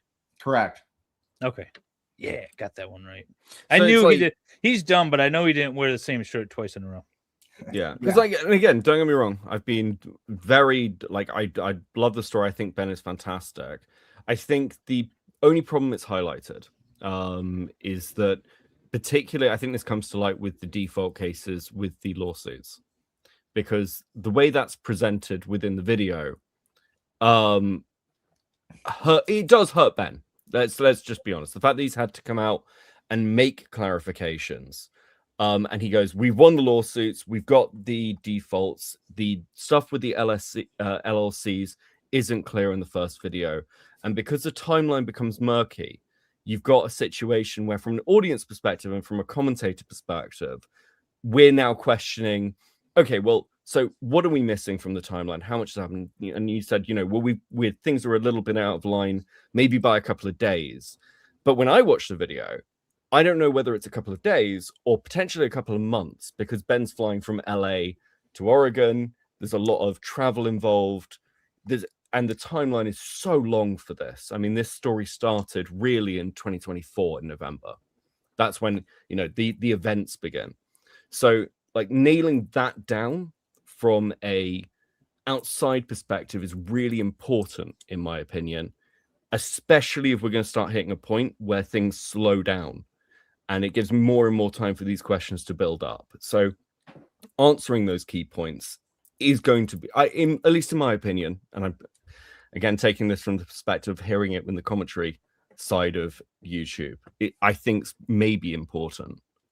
If that makes sense. I would agree with that too. And one of the other things that I have, like what questions that have popped up is like when the first time Ben walked into the store, at least in the video, all of a sudden, whatever her name is, Angie or whatever the manager, Amanda, is like, get out, I'm calling the cops. And it's like, that seems like a really rash response. That was the first time we all were huddled around the phone. I had just met Ben, and it had been like, we'd been there like an hour. And he's like, I'm going in. And then we were huddled around the phone. And that was the first interaction with Amanda, I promise. But the reason why, because it's such an unusual reaction, right? And so the question that we have is that a legitimate reaction and they're just like those kind of people? Or is it because they've been there, half a dozen times before? Nope, that was exactly how Amanda reacted. Amanda sucked. Right. That was how. Yeah, that's fine. Amanda appears to have sucked. I'm just trying to emphasize Becca's point in that we just started filming. That was the first thing we did. Is Ben go in and go, and he's like, "Oh, I have the contract," and we were all huddled around a phone listening to it, and I kept saying, "I don't know if you guys have seen the meme where it's like you need to leave." You know what I mean? I kept bringing that up because it was like that's what she was like. She was just a Karen. I promise you. The reason why that's called in the question is because some of the other things about the timeline aren't necessarily clear. No, that was the first interaction. It's just, once again, from a storytelling perspective, he just brings up things as they're relevant. So things are mixed around a little bit, but that was, without a doubt, the first interaction we had with them was him going in. And, it just gave us a taste. Wait, what's her name again? Angie? Andrea? Amanda. We need Amanda on this video. Or on the show. I want to talk to her. Can you imagine? She's probably in a dungeon somewhere being hidden by the corporation. You know what? I'm all about equal opportunity for everyone to give their side. I did reach out to corporate to see if they wanted to come on. We aren't. They have not responded. I bet. Well, the first interview they've said no to. What? Right? What a magical experience. They finally got a real attorney. They're like, nope, we're lawyering up. Now I'm going to go with that and not just like, I know we went on some small channels, but Lego Law Life and Libations is just too small for us. We ain't doing it. I'm not modding that one. I don't blame you, bro. Right? I wouldn't want to moderate that either. It'd just be we steal from old people links nonstop. Oh. Yeah, it did seem like they were grooming Amanda for store ownership. She was like the next Crystal. Like they were like, oh, you're great. We love you. You're so wonderful. Well, that's what they're doing. They're selling franchises, and then they're just waiting until they go bankrupt, and then taking all the inventory. Well, that's what they did to Crystal. It sounds like and not even going bankrupt. Well, that's right. They're just taking it over regardless, driving them out, free money, leaving people with $500,000 rent due, and they screwed that guy. That poor guy. They screwed their own dad. If you will literally do the worst thing possible to your own father, who wouldn't you do it to? You know what I mean? He was CEO of Bricks and Minifig. The Lego Queen. What about Lego Queen? She got offered, and here's what's crazy. I've never been paid for anything, which I do it for the love of the game, and I also just love YouTube. Yeah, but Ben and Victor offered her a job, which I would jump on in 3 seconds. I would be so happy, and she told him to shove it. Yeah, they called her on Ben's second channel, Ben Schneider, and offered her a job and money. And she said she told him to shove it. And I would have, been so happy to work for We Steal from Old People. Wait. She's mad at Ben and them? She's not on good terms? She's like, you lost us her job.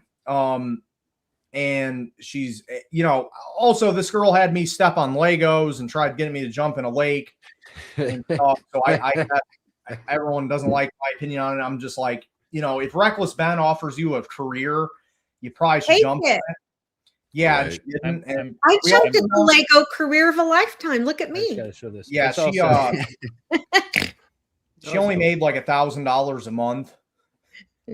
Wait, really? Lego at the it was like she made like $7 an hour and worked part time. Like she'll be fine. Would have been famous. Yeah, she is. She could have literally like flipped sides, but she thought we were some dumb TikTokers, and she kept saying like, I love that we're doing streamer stuff. And I'm like, oh, honey, this is a Reckless Ben video. Like, I want to take a moment. There's 292 watching across several platforms. We are so close to getting up to $2,000. Can we get there before we can get it up to $2,000 even without my help? This is pinned in my comments. So if you're my shout out David Weller, dude. You're a G, bro. That's gonna be sick. Thank you. Also, PSA, Lego Queen. It's not too late, girl. You can come back to the fold. You can come back. Yeah, me too. I'll quit my Lego gig here and go work for Ben. We'll be in there. We're all working. What the hell? We're all working for Reckless Ben, dude. Hey, you tell me for BJ Valhalla. So I mean, it does suck she lost her job, but I mean, and this was my opinion on it. I'm like, if I knew my bosses ripped off, and she was under the impression that they had paid Brian back. That's what they had told her, and we were like, no, dude. You know what I mean?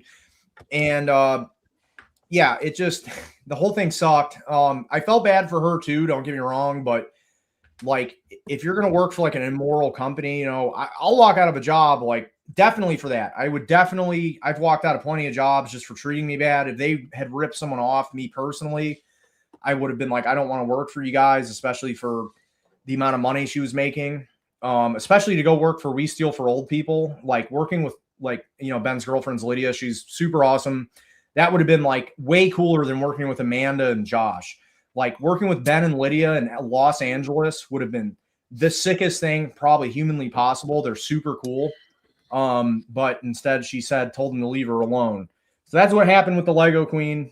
She decided she didn't want to work with a famous YouTuber and stuff. She would rather, you know, I don't know. They even could have got her a job besides with them with another Lego store right down the street. And she didn't want that either. So, I mean, it's like not really our fault. It's their fault for stealing from old people. If they hadn't stolen from old people, they would still have their store. Not nice. Don't steal from old people. Yeah, it's super bad. So yeah, I mean, you know, definitely. It's so funny that under Crystal though. What'd you say? Was she at the store under Crystal, or did No, they it was replace when- the entire staffing team? I don't know. We never asked if she used to work for Crystal or not. according I to don't think Ben so. and Benjamin and Crystal, who were on our show last week, all the staff was.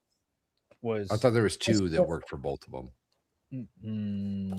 I might have heard that wrong. Then go back and watch our Lego stream with Benjamin. And I might Crystal. be misremembering. Our last Yeah, because Lego it is an odd question to look at, like some of the statements that have come out from both like some of the stuff she says in the first video, and also some of the like the call in that we've got to CoffeeZilla, like the anonymous other staff member that phoned him who had a voice changer and things meant to be from Brandon and Josh's other store. Now, like obviously we can't verify that person's an actual employee, but it is interesting that there seems to be at least some awareness that something weird's going on. And from like this perspective of Lego Queen, she was happy to go along with stuff, and she did talk to you guys about what was happening with this.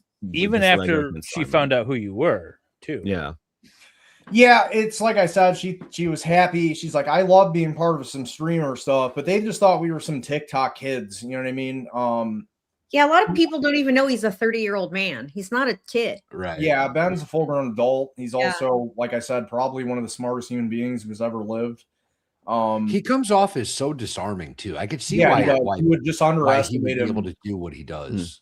You know what I mean? You would underestimate him, and then it's like it's just he's so much smarter than you'd think. Rock Million, where did this come out that the U-Haul wasn't returned until 6 a.m.?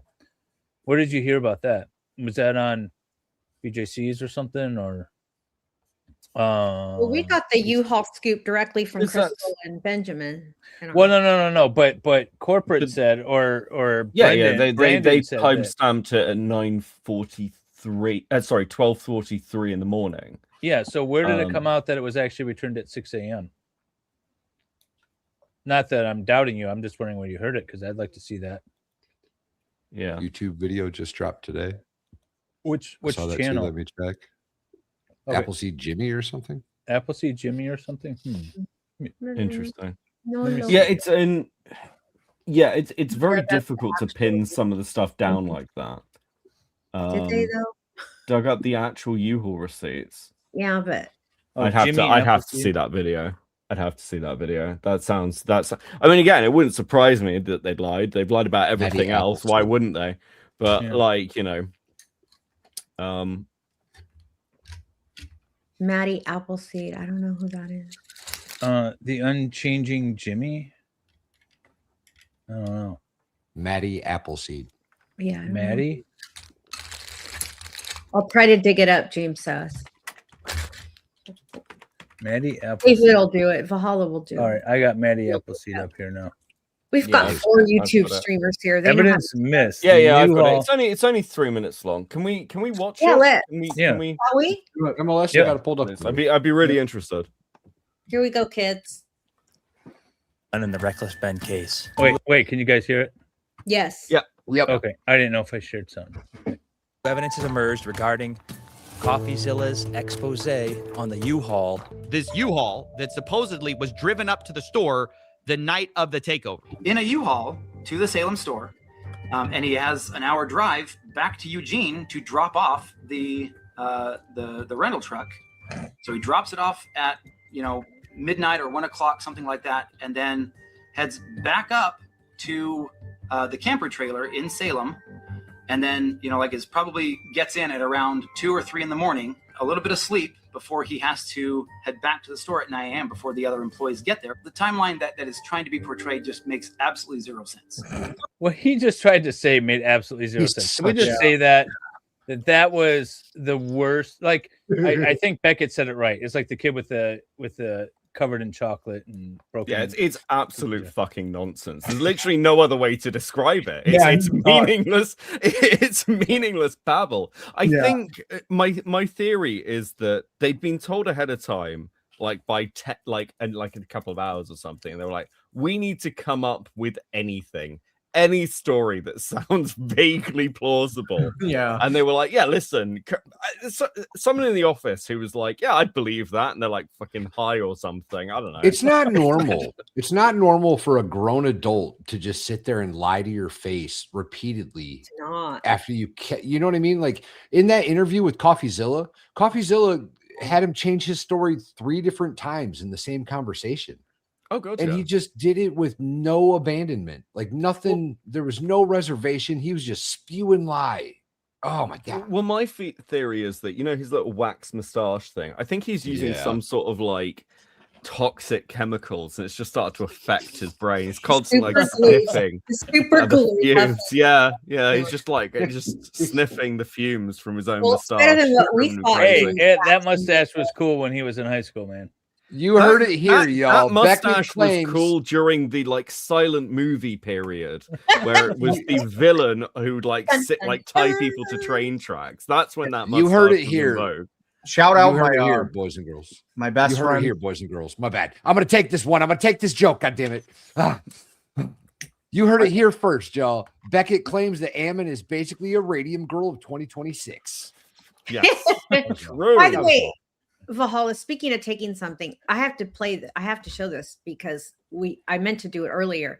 Because earlier you guys stole his idea. Somebody stole his idea. Teddy for $10. But I forgot. It was so long ago that he put that up. I forgot where it came from. I thought we read it out of chat. It wasn't in. Oh no! I think Teddy said it on my stream. Okay. Okay. Oh, okay. Okay. Yeah. Oh, okay. He's one of mine. We brought him over. But I feel bad because he paid $10 to say that, and I kept pulling it up, but I couldn't say it because I didn't want to interrupt people. 2 or 3 in the morning, a little bit of sleep before he has to head back to the store at 9 a.m. before the other employees get there. The timeline that is trying to be portrayed just makes absolutely zero sense. First, the U-Haul contract on November 14th. This checks out what we already know. Then I got sent a photo, the last one Brandon took in the Salem store, dated 9:44 p.m. And lastly, I was sent a photo Brandon took of the mileage in the U-Haul as he dropped it back off at the rental place on November 15th, 12:41 a.m. Now, the time gap there is about 3 hours between the last photo in Salem to dropping the U-Haul off, which is a bit of a problem for our timeline. Yeah, it took 4 hours. I worked till 11 o'clock, and I'm like, I gotta get up early for.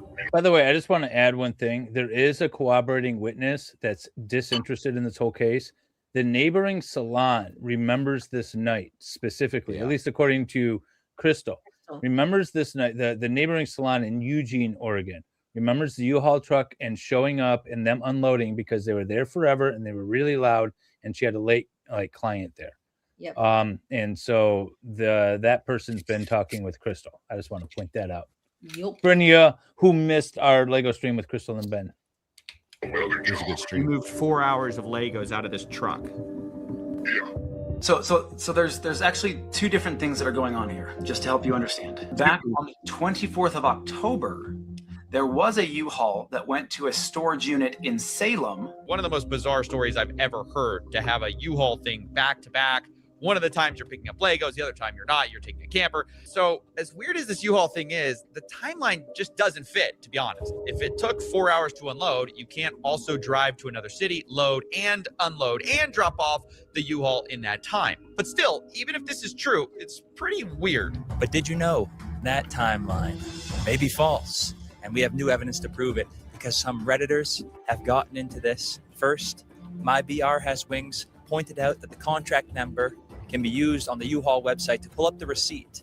And they found the receipt, the return time was 6:12 instead of around 12 a.m. That's awesome. Minifigs had suggested maybe the attendant returned it. But, geez, how do you fly? If you look at the contract, it says that a convenience fee will be added of 20 if an attendant returns it for you. However, you can bypass this by doing the self-return process. So if he returned it by himself at 12, why does this receipt show 6:12? So Brussels Sprouts McGee went deeper into the U-Haul posts on Reddit, and he said it is impossible for you to have a 6:12 return time without doing self-return. When you do self-return, it automatically logs the time through the app. So he must have done that if he did not get a convenience fee, because that's charged when you don't do self-return. Meaning the U-Haul was returned at 6:12. They would have had enough time to unload a U-Haul if it was returned at 6 a.m. Brick by brick, brick by brick, brick by brick, brick by brick. Okay. The So collective he filled out knowledge of the internet is It's amazing. It's amazing. So they essentially he filled out the self-return on the app at 12:01 and didn't actually drop the vehicle off till 6:12. Is that what I'm understanding? I believe so. That's what it sounded like to me. That's what it sounds like. Okay. Or maybe, I mean, like if you're thinking like a criminal, right? And you're trying to cover your tracks, then you drive to the return location, you take a picture of your dash, which will timestamp you at the U-Haul rental place, which I'm assuming is near Eugene, Oregon, because that's where he's said to have flown in to, right? So then you go about and you do your 4 hours of unloading trucks, and you've got yourself your timeline covered, right? If you're thinking like a criminal, right? We've seen this sort of stuff in LawTube and that sort of thing. So that makes sense to me. Like if he's like that shows a level of intent to deceive, right? Yeah. Yeah. That's crazy. He took a pick at 12. What about the 160 miles? Well, the 160, it's an hour drive, but it's not that far from Eugene to Salem. It's like 45 miles. So I can see someone in the chat said, "Is Josh really smart?" And that would be my like. Oh, yeah. It would be Brandon. Yeah, like that is kind of my question. It's like, are you? Do I believe you're smart enough to do that? He thinks he is. He may not be someone that worked for him was. So BJ was digging into him pretty hard, and he was doing these like summits, right, where he would go and speak, and it was all very shady. And I don't have the exact like. I might not have this down exactly because BJ burns my brain every day when I listen to her. Can't keep up. She's way smarter than me, y'all. But essentially, they were running these like summit operations where like everybody would go and they would just kind of pass all these people around. In every tier, they required more money, so they would just kind of cycle these people around. Like, so he's not stupid. He's not dumb. And thinking that he's just a big goon, I think, is a mistake. Same with Brandon Best. Yeah. I'm looking at the drive distance between Salem, Oregon, and Eugene, Oregon, and it's 65 miles. But the thing is so if he flies into Eugene, Oregon, rents a U-Haul, then drives to 100%. Salem, 100%, and then closes down the store, loads up a bunch of stuff, then drives back to Eugene. I can't imagine that it's 140 some miles. No, I got that wrong. It's 65.7 miles. And that's city center to city center. Yeah. So Somebody said they do it in I love 50 it. minutes when they So, drive it. if you were to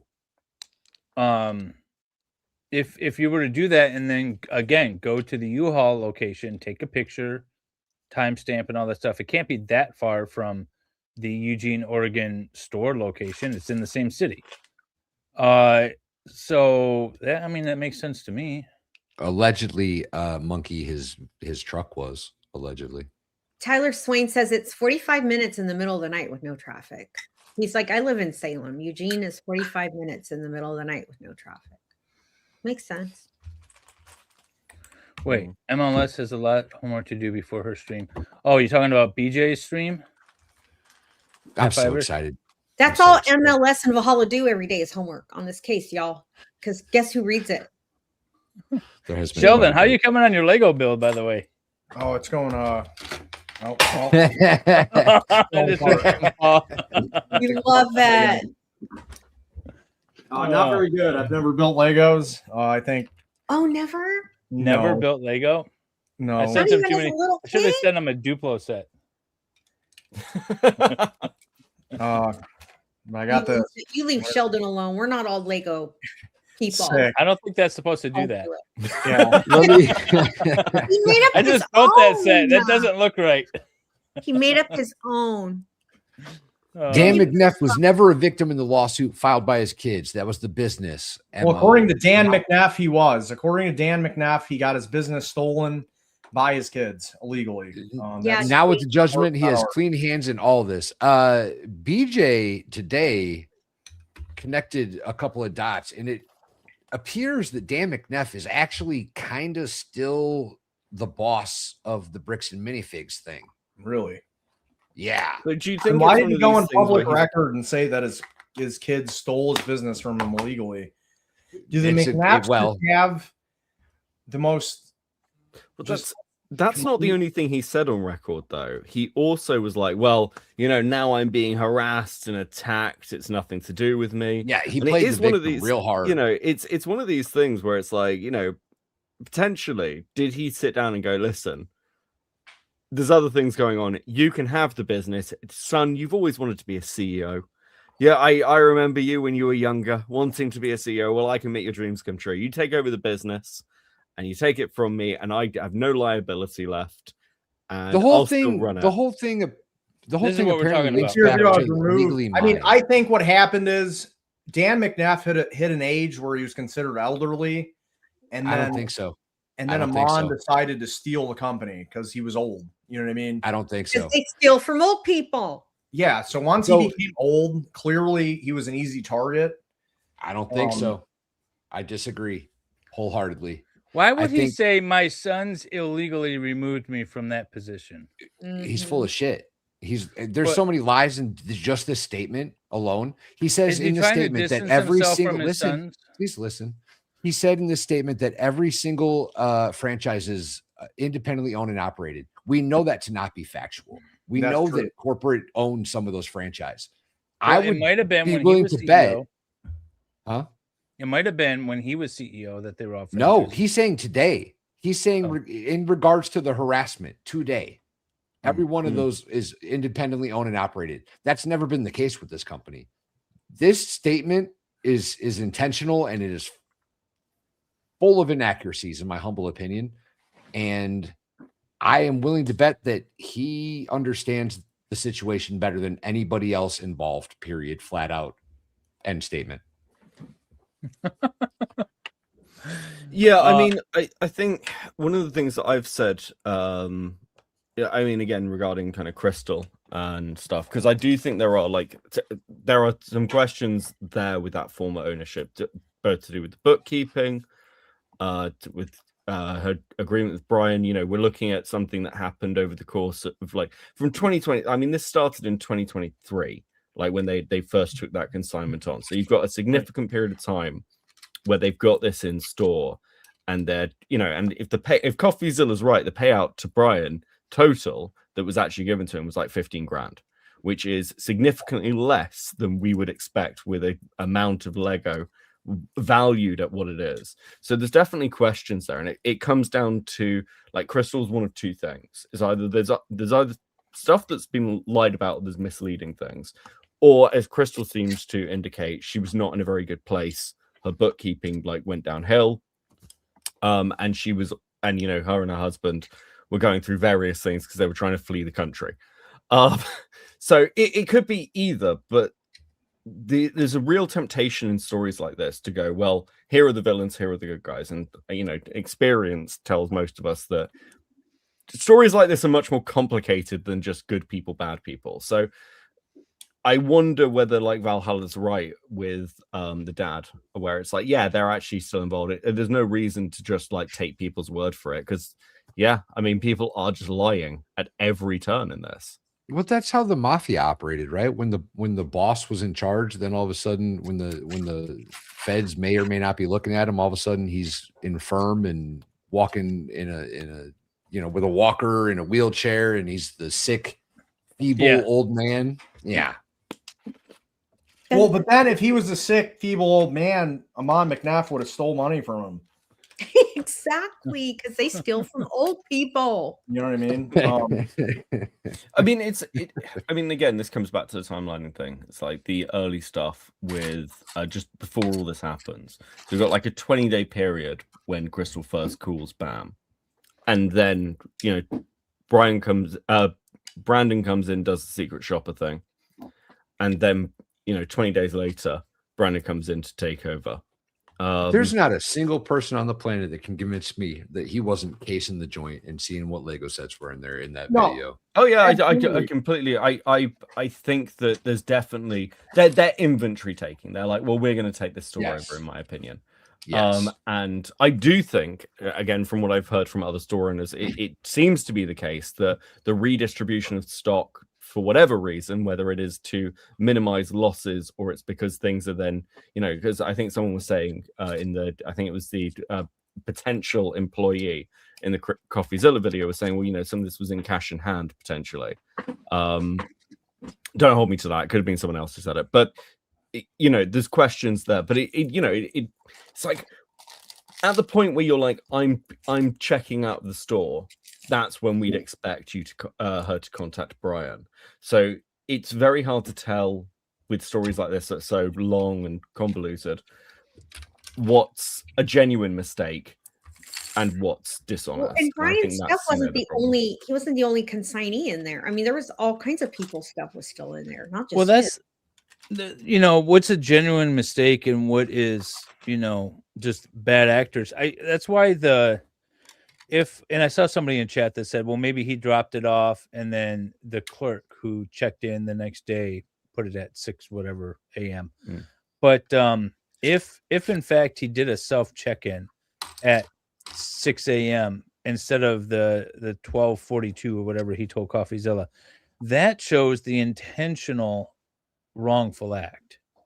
That's not just an accident. That's an intentional deceiving where you are and when the truck's being dropped off, sort of thing. And it could be completely unrelated, for whatever reason. It could be because he's on the corporate dime and he wants to show corporate that he got it done overnight and whatever it may be. But it's an intentional act, presumably, to deceive when and where you're dropping the truck off. And it's like that guy in chat, James, I don't know how to pronounce your last name, just said, my last video I covered, they said there were 2 to 3. That's what Josh. I watched that. Yeah. So, and I have the police report, and they said there are, a vast majority of the entire store's inventory. And it's like, how is a vast majority of an entire Lego store's inventory 2 to 3 items on consignment or on layaway? And it's just like, they just didn't expect, I guess, us to have that, which obviously we did our research going into this case. Ben is probably equal to CoffeeZilla on his investigative journalism, despite the fact I know he's a troll. But once again, Ben only trolls bad guys, and you have to be completely guilty for this guy to go after you. If Ben's after you, you're screwed because he did something wrong. He doesn't like, I don't know. He just, that's the way he works. And we have read the police report months before I even did this video. I got the police report through Freedom of Information Act request. And it just, these guys just suck. You know, they did this on purpose. I mean, in my opinion, they did this on purpose. And it's like, regardless, to be this multinational corporation and to decide you're doing this, he's quirky, but the financials are public data. Okay, so this is like how smart is Brandon? Did he intentionally use layaway to keep those sets in the building? Goes in there. So this is again my question with this, because sets obviously did move at some point. Like either like, you know, something seems to have been moved and disappeared or vanished or been sold. And I mean, it's possible stuff was sold while Crystal was in situ. And as Crystal herself has said, you know, and it wasn't marked properly in the months leading up to this. And she hadn't done the books correctly, or like there was, you know, that's a possibility. But I think the overall problem comes down to the fact that Crystal has at least fairly good documentation and photographs of the state of the store, and what's in it. We then hit the point where Brandon takes over. Well, there's nothing in it. It's all gone. There's no layaways. There's nothing else. Conflicting with, again, their own statements. And the problem, and this brings me back to, I wonder if there's something else going on here, where it is in their interest to kind of try and silence people, because the problem isn't the Legos. The problem isn't Brian's consignment. There is something else with this company going on, because that's it. That to me is the only thing that makes sense. 100%. Any other sane company would pay out. So like, it could be that they're really fucking stubborn, but that seems unlikely. It seems much more likely that it's like, okay, well, if we admit that there's something going on with the contracts, and let's be clear about those contracts as well. They seem very clear that you can take consignments regardless of what the operating manuals say from corporate. It's in the contract. It's in black and white, quite literally. So the question is, like, what does this look like? The other element, just very quickly as well, which is kind of frustrating, endlessly frustrating me, is the point of sale system. The CEO talks about this point of sale system as existing. Another franchise owner was in my chat the other night and talked about this. I still need to talk to him, but it does exist. The expectation is to use it, but it seems like corporate doesn't necessarily fully enforce this.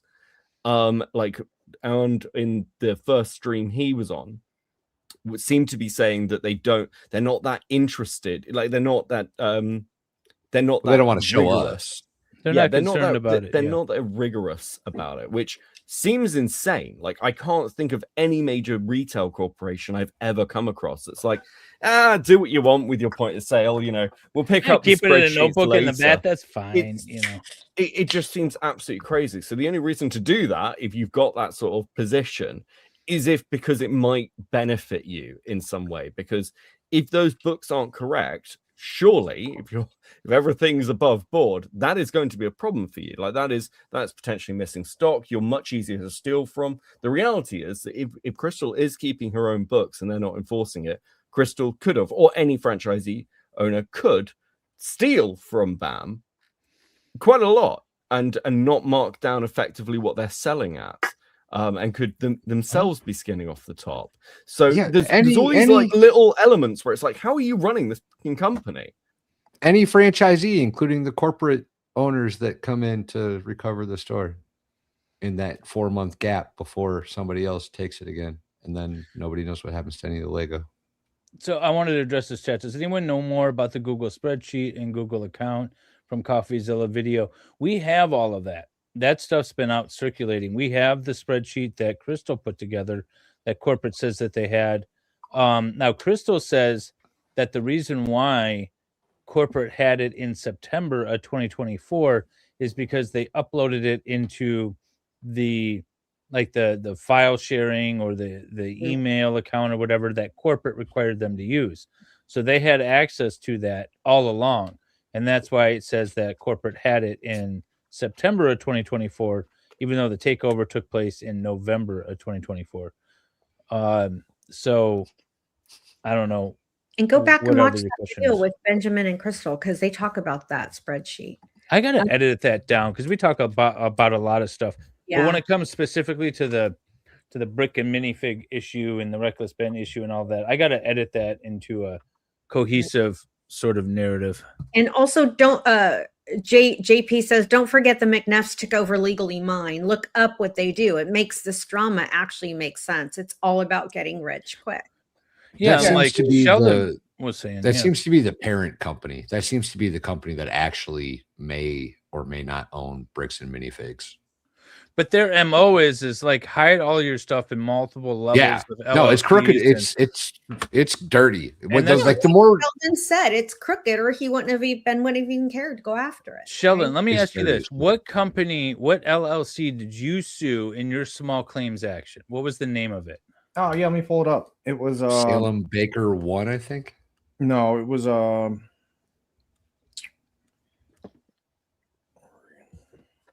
up. It's okay. God damn it. And by the way, somebody asked earlier, do the guys stockpile the Lego sets or they get them for each stream? Mostly I go to the local brick and minifig and buy them for each stream. David, stop. He does not. He does not. Well, the last couple weeks we've been trying to stockpile a little bit because we knew we were going pretty hard on this one. Yeah. I just built but my last set. I got to get more. I got 300. It was Brick to Brick LLC. Brick to brick LLC. Okay. And why is it that you guys chose, or you specifically for your lawsuit chose that one? What was it that made you think that was the correct LLC? That's what the so they it was Brick to Brick LLC. That's what the court told us we should. That's what they said. They said that was the most recent LLC and that we were good to sue that one. They haven't renewed the LLC for that business in over a year, so it had been inactive. So the court told us we were good to sue that LLC, and that's why we assumed we were good. And yeah, that's they hadn't renewed. There was no active LLC for that location, I guess. So there was no other company name. We should have just sued Josh and Brandon personally, as we're doing now, which we're going to end up winning. But so do you have an active lawsuit against Josh or Brandon? Brandon, correct. Yes. I have an active, I'm going to get my 10 Brandon Renos, which are 10 Brandon bucks, 10,000 of them on his dime. And I actually owe Brian Mansell. Unfortunately, I'm 10 grand in debt on top of my other like 70 grand in debt. I have like a 400 credit score. And I owe Brian 10 grand. Brian's not reporting you to the credit reporting services, are they? No, the other people are though, but that's fine. I still got to get my buddy Brian is 10 Brandon Renos back. And my Brandon bucks are gonna really help Brian out because we bought his Legos off him. We got it publicly notarized, and I'm coming for my 10 Banderinos. So where are you in your lawsuit? Have you served him? Yes, Brandon has been served. I have mediation with him the 26th. I'm not allowed. I guess there's like strict non-disclosures, or else I would at least reenact it. But as we've seen, Brandon's a real talkative guy. Use puppets. So I hear that works well. Yeah, I mean Brandon. He's he's going to lose, in my opinion. I think. Have you spoken with him personally, Brandon? No, Brandon's never talked to any of us. He just, that's the funny thing from that video. I told Ben when I saw him and Brandon standing on the lawn and Ben just following him around for over an hour. That's an hour long. Was that an hour long? Yes. It was like an Adult Swim skit is what it reminded me of. But I'm going back. I'm bringing the Easter basket back, and we're going back to Brandon's house to ask for my 10 bands because he's going to owe it to me. He waited till the last minute to reply, so I thought we were just going to win by default. But yeah, I am suing Brandon for my Legos that he stole. I did buy him off Brian, and so now he actually owes me the Legos. But he sold them and stuff, so I'm going to get my 10 grand back. Hopefully mediation goes good and Brandon sees the error of his ways. But I'm thinking what'll probably happen is he's probably going to be a raging douche and then not give me my 10 grand. The other day. Yeah, then you got to worry about the collection part of it, right? Well, And Monkeys asked, and other people have asked if you're going to be suing the police department. As you can see in that, hey everyone, let me read it to you guys. Yeah, come on, vote. Sheldon from the Lego video here. My friends Tyler, Sierra, and I are asking for your support as we prepare to pursue legal action arising from our encounter with the American Fork Police Department. After consulting with experienced civil rights counsel, it appears our rights were likely violated. A particular prominent civil rights attorney is in the process of being retained. Litigation is expensive. Your contributions will help cover legal fees, court costs, expert witnesses, investigation expenses, document and record retrieval, travel, and other costs associated with pursuing accountability and protecting our rights. All funds raised will be used to support these efforts and related expenses stemming from this incident. We appreciate everyone who has followed our stories, shared encouragement, and offered support. If you're able to contribute, no matter the amount, it will help us continue moving forward. Thank you for standing with us. Brick by brick. Brick by brick. Brick by brick. I've got like two things here. So first, I saw one thing in chat, which was like, for Becca, I think he confused the timeline a bit on his previous stream. He said the store was taken over on November the 14th, 20 days after Crystal told corporate, when actually it was 6 days prior to the 8th. This is kind of like the timelining stuff I'm talking about, because that was also my impression from the first video that this happened very quickly. But in CoffeeZilla's video, like, it's October the 24th that the store in like the secret shopper stuff happens. So it seems Crystal told in October, like 20 days, and that's at least 20 days before the takeover rather than 6. And it seems, I'd have to go and check Ben's first video, but Crystal seems to give the impression that first video it was pretty much immediate, whereas actually it's like a month later.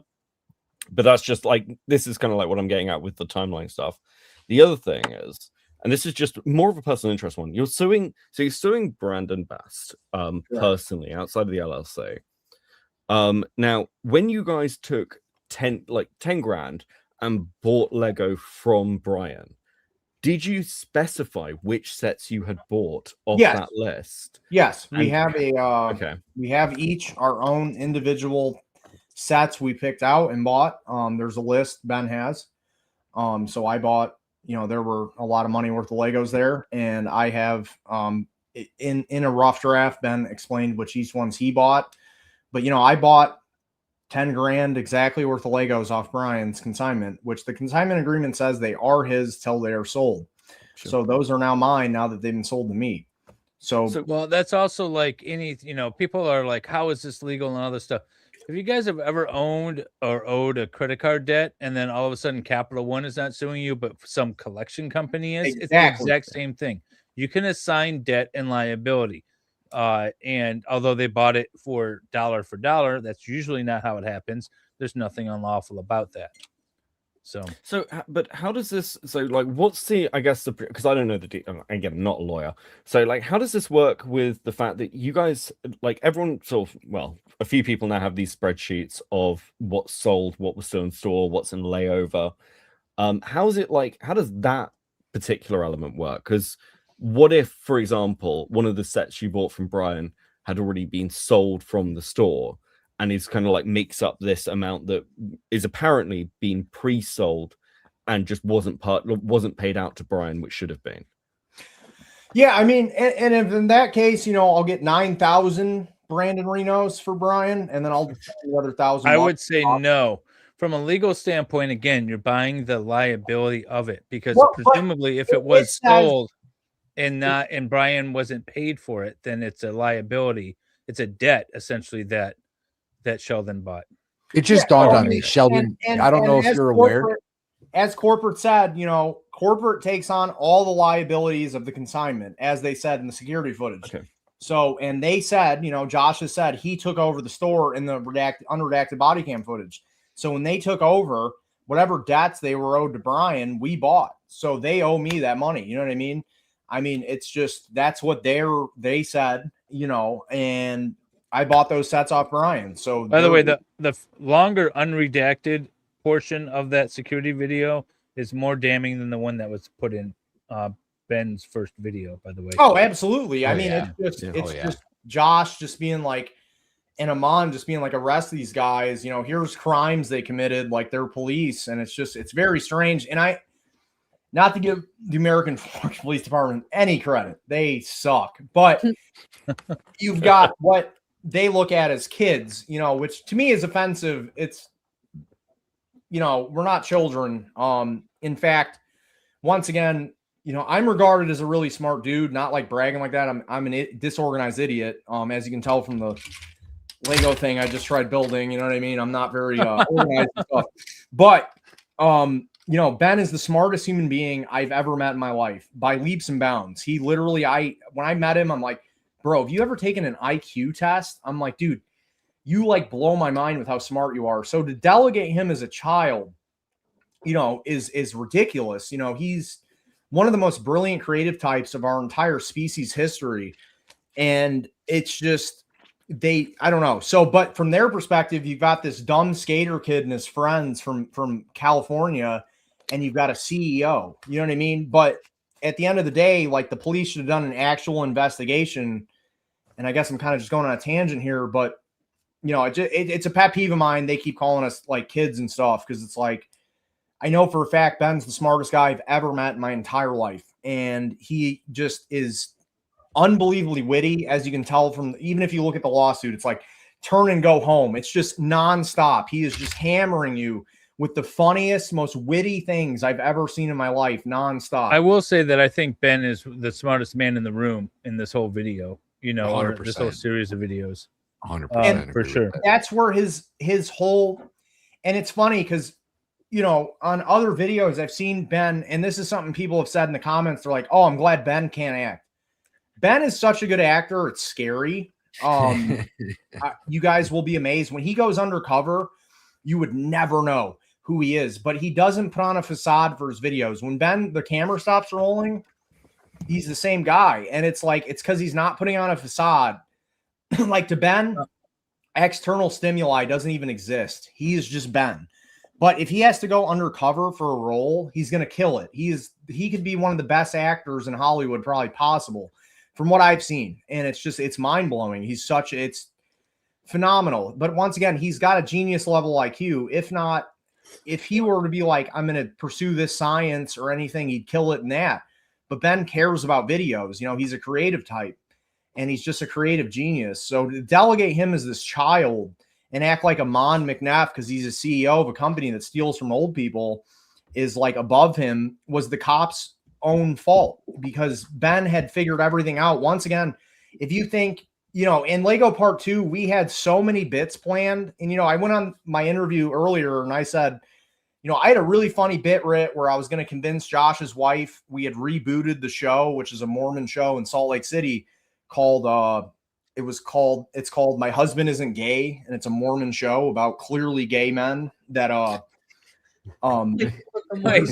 they're clearly gay. You know what I mean? They think men are You're hot. going to try to convince Josh that his wife is going on a show? No, I was going to convince his wife that he was on the show and we were rebooting it. My Husband Isn't Gay, which is a Mormon Salt Lake City based show on TLC. But Ben said it doesn't help us get the Legos back because Ben has the entire thing planned out of how are we going to get these Legos back. So, you know, this whole thing was planned out. And what he didn't expect was complete police corruption. Because who could anticipate that, right? Not even the world's smartest man could anticipate that the police would be like, we do things differently here. We're going to scare these guys. And it's just, I don't know. It's very interesting what we stumbled across because we not only stumbled across, you know, Lego corruption, but we stumbled across police corruption without a doubt, in my opinion, for sure. Well, the most amazing thing is that you have contract disputes. You have UCC filings or what should have been UCC filings. You have First and Fourth Amendment violations. You have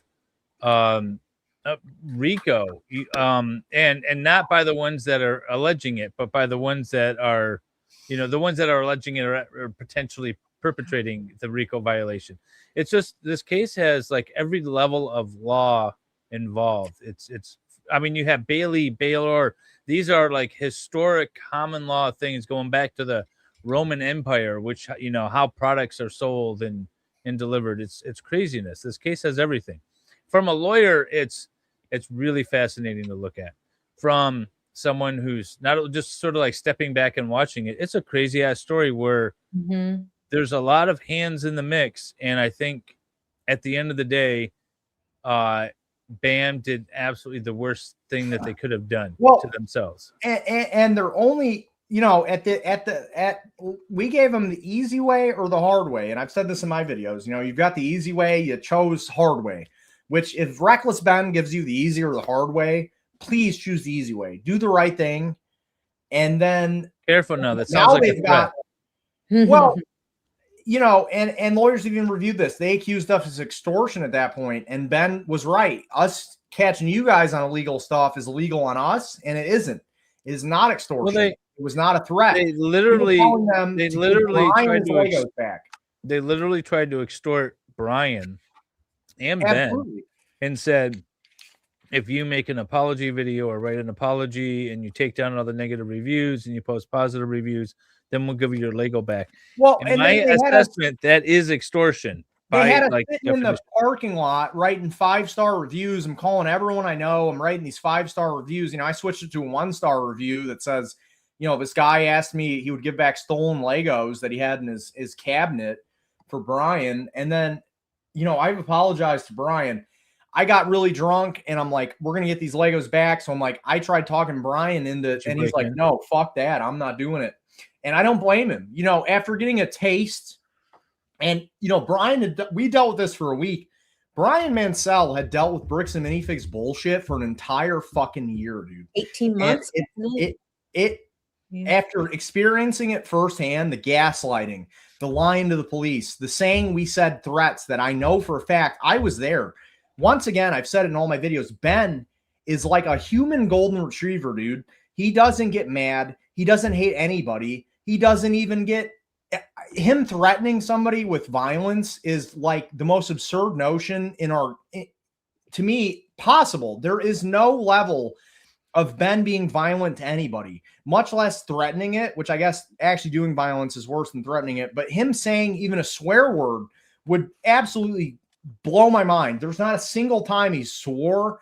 All he says is dang. So to say he was saying bomb threats after we left, and I was there, and once again, you guys have seen, you know, it's not 100% exactly how the interaction went, but that's how content goes. But those are the highlights. He didn't clip anything to make them look any worse than they made themselves look. That is the truth. You know, there's just boring stuff he cuts out. Yeah, I mean, lots of the interactions are interesting, and I agree with you. This is like the right way to cut a video. I think one of the stumbling blocks is the cutting of the videos and everything else, and like the way things are presented is highly entertaining.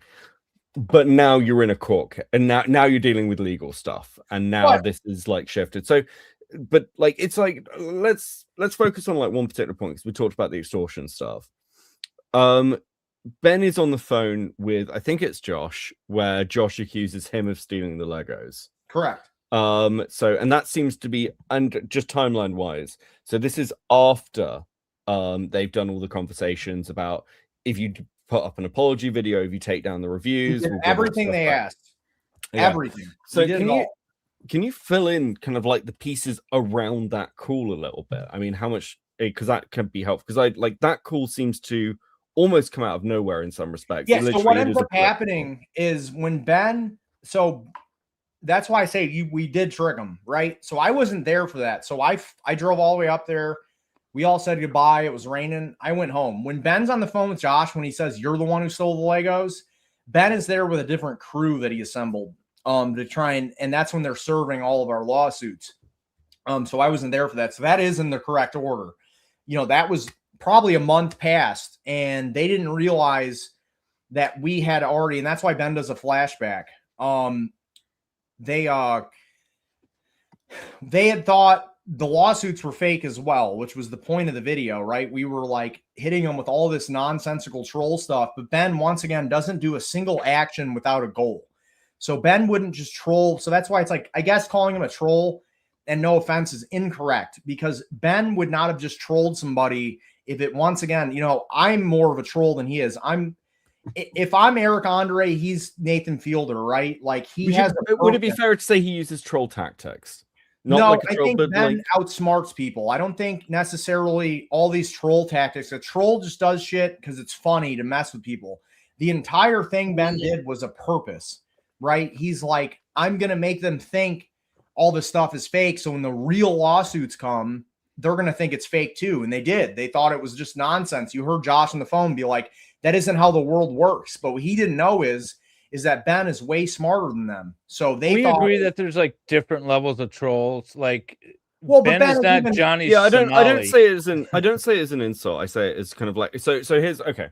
So the reason I say troll is very simple. It's because if like the Ben style, well, I agree he's highly intelligent and does very, very good work, but his style is not CoffeeZilla's. He is not what like he's not doing his presentation and everything else is not the same, and treating his content as though it should fit into the bracket of CoffeeZilla's probably hurts him. Actually, it probably hurts him. Like a lot of the criticism that he is getting is from the perspective of people of trying to categorize him into the position of being like CoffeeZilla when that's not who he is. So it's easy. In some ways, it's easy to go, listen, if you look at his content, this is how he works.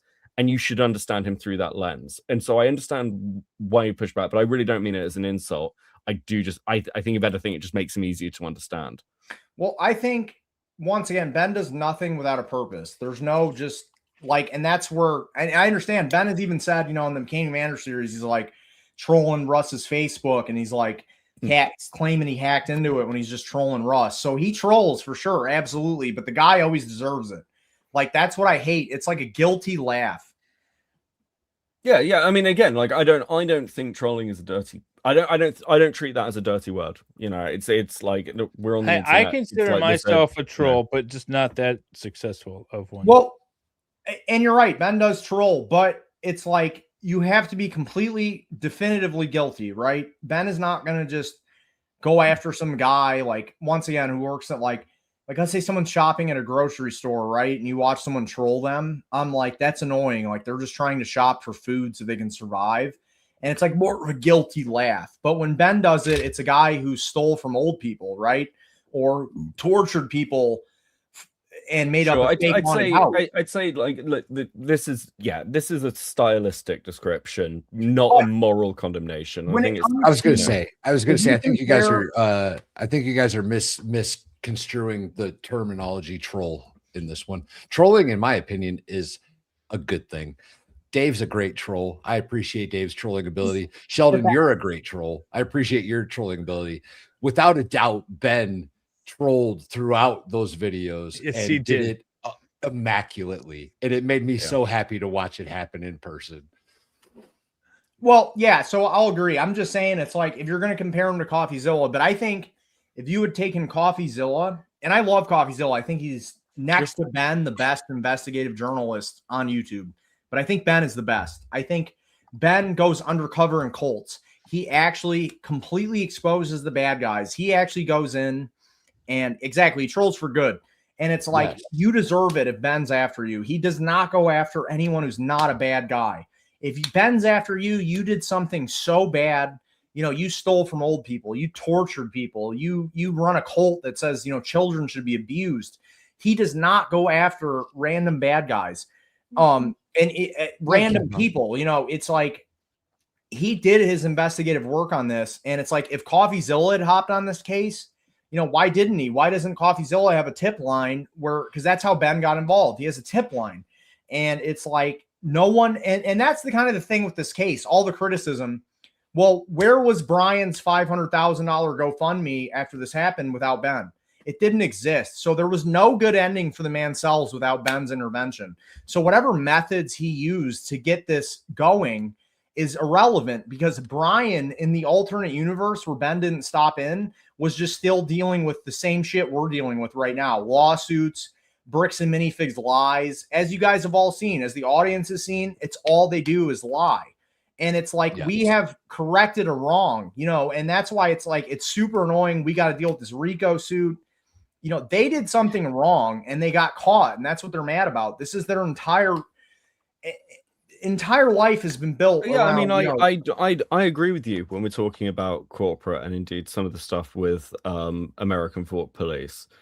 I think so. From my positioning, it's I think because I agree with your frustrations, because I've gone through a lot of this story. I've covered a huge amount of it, and I'm very much on Ben's side. And again, I'm a fan. I'm happy to say that I really enjoyed the McKinney Manor stuff. But I think it's one of those where this is obviously broke containment in a way that the McKinney Manor stuff didn't, where that any of Ben's former stuff hasn't. And like we were talking, you know, Valhalla's like, well, it's got international, it has. And so it's one of those things where, you know, many people's first exposure to Ben is this story. I agree. And so like, and it is serious. It was mine. Because it was mine. I've never heard of him before. You know, and it is serious. You are dealing with, you're not just dealing with kind of a little niche internet community. You're dealing with a major corporation and a police department.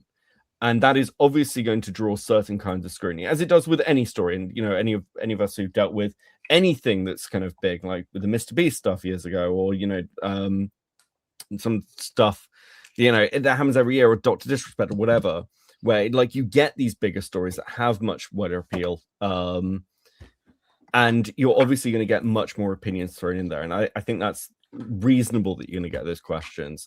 And I think it's important to, I don't know, address them head on.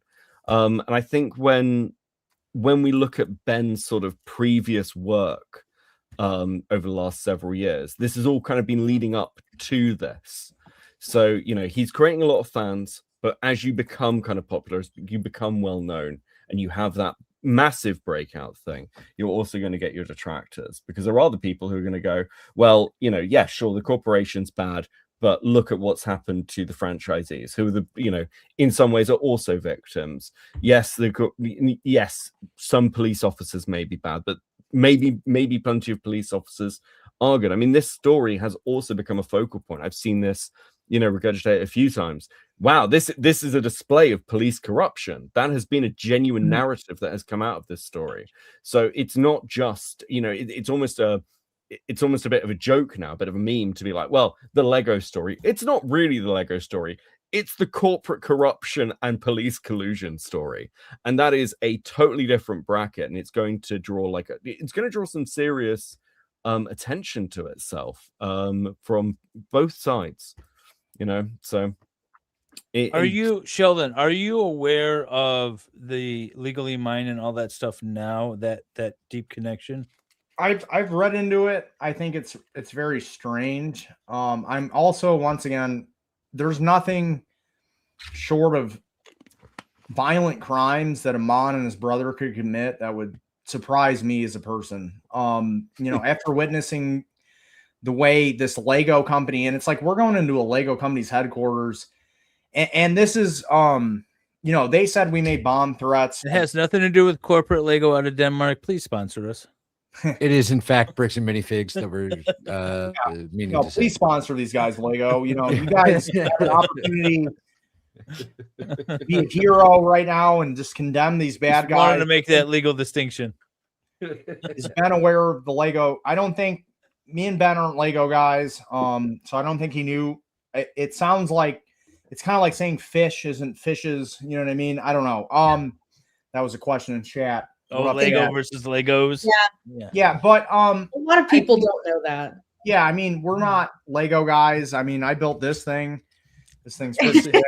I love it. I don't think that's right, dude. Almost I think Lego should sponsor me. But I'm gonna build the greatest Star Destroyer ever Star Wars. Is this a TIE fighter? But okay. No, I'm building a Star Destroyer. Don't you shame him about Star Wars vocabulary. I'm actually extraordinarily well versed in the lore of Star Wars, believe it or not. I've read thousands, well, probably not thousands, but I know all about Darth Vader's entire backstory and shit. That was one of the questions, actually. Stuff, right? Huh? You've done all the extended universe stuff. Yeah, right? I love, dude. When Darth Vader gets like his full power for a minute, that shit is so hard, bro. Like, they did Darth Vader so dirty. Like we just needed one scene in Star Wars, Darth Vader going full power. You know what I mean? Yeah, I've read some of the comics where he does the It's now he gets his limbs back and like fucking destroys Palpatine and shit. But it's now lore. Yeah, it's so fire. But yeah, I just know if you were to analyze Palpatine as a character, it'd be an Amon, but instead of having Sith lightning, as I've shown in my thumbnails, he'd have old man stealing money powers. I could just imagine like an old man picking up $1 and having it in its pocket, and then Amon showing up in the corner and just being like mine and shit, and they're just getting dragged around the concrete because the money can't come out of their pocket. You know what I mean? But no, actually, so someone in the chat had a question for you earlier, and I forgot to ask you. What is your favorite Star Wars? Like film? Yeah, I'm assuming, or TV show. Anakin's really good. I don't Or not think you can Anakin. say what is your favorite Star Wars. Like Star Wars is like a singular. That is Yeah, I that is agree. you're complaining. You're saying Lego and Legos isn't right. thought You're he saying did it what's your ironically favorite Star on Wars? purpose. I was also curious. that's What was my your favorite level of World trolling. War? That's what I was curious about. Yeah. I was pretty devastated at what Disney did with it. Most people Anakin, are. not or Yeah, I was like, what is Andor. this bullshit? I really, really, really wish we could have just got just one time Darth Vader being at full power, dude. Anakin was supposed to be the chosen one, bro. They did him dirty. Like, don't get me wrong, probably the prequels. I really like the prequels. Everyone hates on them. I think George Lucas was gonna make what's his name? The retarded fish guy was gonna be a Jar Jar Sith. Binks. Yeah, I Jar think Jar Binks as a Sith makes so much sense. Yeah, no, it makes everything fire. make sense. Like it makes It's sense why fire. he'd vote in the Senate for Palpatine. I know, it's fire. Like there's a great scene where he basically jumps down from like a balcony with like perfect accuracy. There's like yeah, a I know. whole And then theory. he's dodging all these attacks. Yeah, and it's stuff. like it's basically the whole theory. I've heard the whole theory is that he's actually like his form and style is based on drunken martial arts, but he is actually a Sith. That was like the original intention, and George Lucas. Yeah, like, that would have been chickened out of it. fire. That would have dude. been so good, bro. This is kind of, and we could categorize this to Ben's critics because everyone's a critic, but no one ever creates anything. So everyone just sat there and they ruined, they ruined that by being critics, and they're ruining Ben's video by being critics because everyone likes to sit there and type in their computer and be like, One thing I haven't seen, people can poke holes in Ben's video and can say some things about him. I don't see anybody standing up and supporting BAM corporate. I agree because there is no Not a single defending. person. Yeah, there is stealing no from old defending people, them. right? Not one. We all hate stealing from old people. I'll take that back. Daddy corporate defended them a little bit. Well, and then he I like how and if you notice that post is now deleted because you realize probably how dumb it was. But yeah, it's just crazy. Everyone's a critic. That's another thing. Even on like the videos I've posted, I'll get random criticism about how much I suck. And it's like, I don't know. It's just It's all algorithm feed, dude. It's all algorithm Actually, feed. did we talk about your David, we refresh talk- the GoFundMe. Did we talk about your first video yet? Has that been on the live stream? Oh god. Okay, I got to hang on one thing. Your first video, sir, is absolutely exquisite. It is by Thank you. far one of the best things I've seen on YouTube. I love it. No, we just Dave need a loves few it. dollars to get to 2,000. What are we at? Super close. 1973. 1973. We need $27 to get Come on, to 2,000 tonight. $27. My first video, I kept thinking, what's the funniest first video? That's so funny, man. And it was I'm quitting YouTube is my first video. It was and, so funny. Yeah, thank you so much. I thought it was the funniest first video to post. So this is your first video. Me and Dave have been talking about it for like 2 weeks. It's hilarious. I'm quitting YouTube. It's I put all this work in this channel and I just got no views, no subscribers. So I'm quitting YouTube.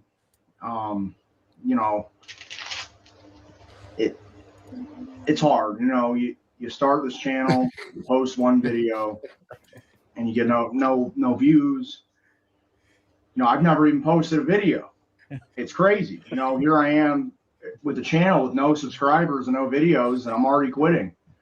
I'm quitting while I'm ahead. That's what you got to do. You gotta think about it and just realize, everyone. I talk to is right. You know, everyone who's made it on here, they've just gotten lucky, and that's it. There's no skill involved, nothing. You just need to quit. Actually, everyone, don't even ever start. You just need to quit while you're ahead and never do anything. Quit. Yeah. So brave. Yeah. It's awesome. Anyways, I had to play a little bit of this. This is one of the okay. So speaking of trolls, this is absolutely a troll move, dude. It's awesome. Yes, it's absolutely awesome. It's epic troll level. Thank you. S Yeah. tier. My favorite comment from that is loser in all caps with 1 period after each letter. I think I think you get videos like this. Like I've got quite a few videos. Like I don't know if you know James Summerton's story. He plagiarized people and then basically kept releasing terrible apology videos. The first video I actually ever recorded myself for my channel is me reading out his entire apology script, like the 45-minute transcript, like plagiarizing him as a joke, and then he actually deleted his video and people were using my video as a source for what he'd said. But like, you know, I think my favorite video is actually the one like people hated the most on my channel. It's got like a 52% dislike ratio, and people were telling me to delete my channel. And then about 6 months later, I was completely validated and totally right. It's like videos like that are just the best ones to get. Like, so yeah, I think you've got probably a pretty good start at all of this, and you seem to have like, you know, one of the things that gets said is, you know, depending on what your start is like, most people have to go through being doxxed or being targeted like a couple of years into a YouTube career. But you're starting at the point where your social security numbers out there. You've been arrested by the police. You've got like a ton of like you're right in the center of things. You're like, it's probably, listen, anything else is going to be pretty easy to deal with, I imagine, after this point. And I mean, you had to spend an entire day living in your car in Florida, which, you know, I wouldn't wish on my worst enemy. So after that, I think you're pretty much done, right? Pretty good. Speaking of, don't pay someone to make your thumbnails. BJ said that she would help you out, or I'll help. I know, but you don't understand. My thumbnail guy, I mean, we can pull up like when I AI it sucks, but like if I like come up with a video idea, I'm like, I need to do it right now. You know what I mean? And it's like, I'm making money now. Finally, you know, I have like 300,000 views and I've made like $100 so far for YouTube because I just got monetized. But like, if you look at that one, the Bricks and Minifig Silence Ben, like that's my thumbnail guy. Like, look at the difference in quality. And that was a rush thumbnail. So the next one I got going on, like this one in the left corner, you know, behind the scenes, like I pulled that off Facebook. That video is really good. The investigated clavicular socks. But the Bricks and Minifigs of Silence Ben, that's my actual thumbnail guy, but it costs like $70 a thumbnail. But he's so good. I mean, I've even, you know, made thumbnails for Ben, which he didn't use through this guy. I've got one in back order for, you know, me and Ben's next project that he was like, holy shit, that's really good. So my thumbnail guy, like, I put him through the ringer. Like, you know, I only ever passed 8th grade. So my texting, like if you read my text, you'd be like, this guy's a complete moron. I don't know. I just put commas wherever. I don't know. I only put 8th grade. So where you paused forming the sentence in your mind, you put a comma, right? Yeah, I just put him wherever. I don't really care about grammar and stuff, but I put him through the ringer. So it does suck. I got to pay for thumbnails, but he is phenomenal. He's on Fiverr. I mean, even Ben, who's a professional YouTuber, has been like, holy shit. And the reason I'm so impressed with the guy with the thumbnail, and this is for me and Ben's next video. We already filmed it. It's getting edited by a professional editor. Subscribe for that. It's going to be absolutely break the internet. If you guys think the Lego video is crazy, our next project is insane. But when I'd hit up probably 15 different thumbnail designers and sent them what I wanted, and they said there is no way we can do this. And this guy, and his name's Demchuck on Fiverr, he was like, I got you, and he made it. And it's like, it's so good. He is so good at making thumbnails. So it's like, I know she said she would do it for me, but like the shit I put this thumbnail guy through, like if you read my description of that thumbnail, Ben has been silenced by Bricks and Minifigs, you'd be like, what the fuck? And he figures it out every time. So it's like, I don't know. It's just, I guess I have loyalty to him, and it's fine. I mean, if she wants to try, I mean, I'll give her a shot. But like, he's probably the best in the fucking game. Like, the shit I text him, like for the thumbnail for me and Ben's next video, I sent him a meme, and I'm telling you, 15 different thumbnail guys said there's no way with the pictures you've sent me in this meme I can make this. And he's like, oh, I got you and shit. He's like some Ukrainian guy. So he's dealing with the war. So I like supporting him financially, and he's super good. Like, some of the thumbnails he has in his profile are so fire. Like, they're unbelievable. They're some of the best thumbnails I've ever seen. So that's why I like the offers out to you. BJ made the offer a few times. I know she said on her channel. So I wanted to extend that to you. Yeah, no, I've been told. I don't know how to get in contact with her. I mean, she's super awesome, dude. She's Valhalla knows. Let me fill you in, son. Let me fill you in, son. Okay. BJ, first of all, if she offers a service to you, take her up on it. Even if you don't use it, make the goddamn connection, you big dummy.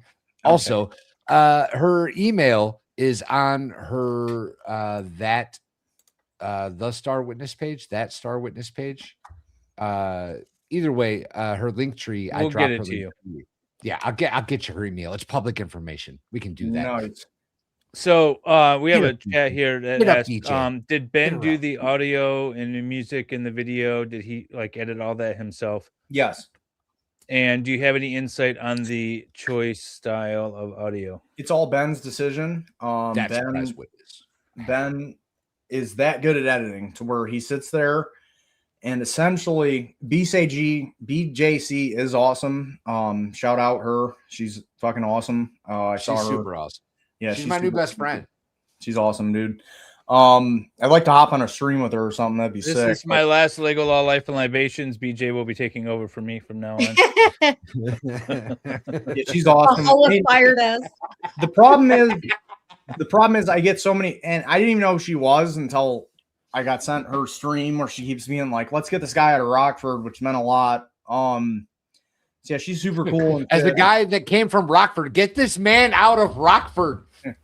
Yeah. Hey, can we announce this real quick? We're over $2,000. Yay, we did it. Thank you, chat. Yeah, awesome. Hell yeah. Thank you guys so much, dude. That's crazy. Tell your friends, everybody. David, whoa. Wow, everybody. Yeah, that's what I said. David Weller, dude. $800. That's crazy, dude. Unbelievable. Thank you so much, dude. Unbelievable. We're gonna end up, I mean, so I can't really say, like I said, I can't say, we're not suing them yet, but from everything I've talked to about prominent civil rights attorneys, also let's just be common sense about this. You can't tell someone they're under arrest and then arrest them to a police station in handcuffs, unhandcuff them, let them go without charges. But all they wanted was Ben, right? And that's what my entire interrogation was about, which I'm sure, and if you guys have watched through all the unredacted body cam footage, there was a minor involved who even got doxxed, and they told him, they're like, they didn't steal $200,000 of the Lego. This is crazy. These guys are lying to you. That's crazy. And it's like my whole interrogation, I'm just like, and I guess, I've read comments that civil rights attorneys were just screaming at me for talking so much. And it's like, yeah, I absolutely blabbed way too much. But all they wanted was to arrest Ben. And I left thinking, like, at least they couldn't arrest one of my best friends. And then I found out he was in jail anyways, which I was pretty dumbfounded about. I still don't know how Ben was even charged in that scenario. I don't know. It's crazy. Nobody man. does. It's just like, yeah, I guess that's the whole internet's perspective, but they just wanted Ben so bad. They even lied, which we all have gone over. The cops are allowed to lie, but it's just like, I don't understand. I went over the police report. They were talking about charging Josh and Brandon with criminal crimes. And in my opinion, the police can lie, but they still need probable cause in order to actually arrest you. And that's where they got hung up on. And that's where I think a lot of their issues are going to be. And they can lie, but they can't lie in an affidavit for a search warrant or an arrest warrant and say that they're actually going to search stuff and then don't search for stuff. So they can lie in certain circumstances, but they cannot violate constitutionally protected rights. Well, exactly. No, and I knew, as I said, I mean, so you're a lawyer, huh? I am. Dave is, yeah. I play one on YouTube. So yeah, you play one on YouTube. So also in the courtroom. What should I have done when they asked for my phone? Because I mean, would you agree that it was a? So you're saying it wasn't a law? I shouldn't. What you should have done is said, I do not consent to any searches or seizures. Well, because I said when they Mirandized me and they said, "Do you want to speak?" I said, "No, that's not in the video." But you've seen the unredacted body cam. We've seen the unredacted, yeah. You've seen me say no, then, correct? Yeah. No, I've watched that whole unredacted video. The problem is if a cop says, "Hey, can I see your phone?" and you're like, "No," and he's like, "I really want to see it," and you hand it to him, that's the same thing as just giving him access. Well, if you say to no, be fair, Sheldon doesn't hand the phone over. They basically just grab it from you, right? Maybe, but that's a different problem that the cops have created. They said, "We're gonna need your phone," which to me at that point was a lawful command. I mean, I know they can give lawful commands. You were okay. So here's you were intimidated by this officer. You were being placed under arrest. So search incident to arrest, meaning like if a woman's carrying a purse, they're like, well, we don't want you to have your purse on you in the back of the car when you're handcuffed, so we're going to take this from you. That sort of thing is fine. If they are preserving it because they think it's evidence of a crime, they can do that in limited circumstances, but they have to have probable cause that there's actually a crime being committed. But a phone, they need a Supreme Court warrant for, or a special kind of search warrant, am I correct? That was a Supreme Court ruling. To search the contents of it, yes. But So- they were just securing it, so it's But he it's went not- through it. He sat there and manipulated the device. He sat there. Oh and- yeah. We saw that. Yeah. So that, I mean, I'm not saying what the cops did is good. I'm just trying to explain like the nuanced difference between, not a search incident to arrest or preserving something so that they can secure a warrant to go through it. There's all these weird, not weird. There's all these little technical things. What I know is that they confiscated a terrorist's iPhone and they couldn't get through it, even the fucking FBI. Oh, Valhalla's got some information about that. How many digits do you need, Valhalla? So if you have a 4-digit lock code on your phone, it's a matter of hours before the modern technology can break your phone and get all the information off of it. If you have a 6-digit code, however, that could take months to a year or more for the feds to get into. So I have a 6-digit code. I have put a 6-digit code on every device that I own since learning that information, and I advise everybody else to do the exact same thing. Well, and that's what, and once again, they were alleging, and this is untrue. This is an untrue allegation that Ben had paid me to be there. I was in it for the love of the game. I wanted to get Brian his Legos back, and I'm a ex-addict who lives in Rockford, so obviously. Yeah, I mean, I was talking to the chat, not to your comment. My bad. That was poor timing. My bad. You're good. My bad. And they were alleging Ben had paid me, and this is what I've explained. Ben had just been bonded out by a guy who has essentially no money. My entire life savings was now put into bonding Ben out. And he had paid me back, of course. You know what I mean? And then they were saying Ben had paid me to be there.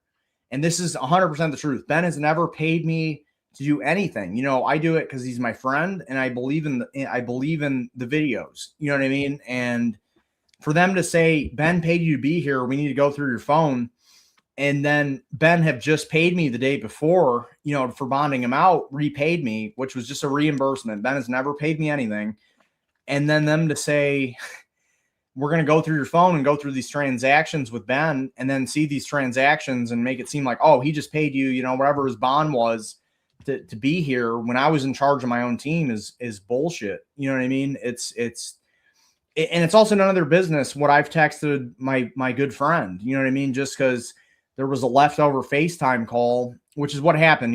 They had me show them the GoFundMe, which I shouldn't even have done. But once again, I guess it's like I should have went pure like screw the police, I'm a criminal mode, but I'm doing a GoFundMe, dude.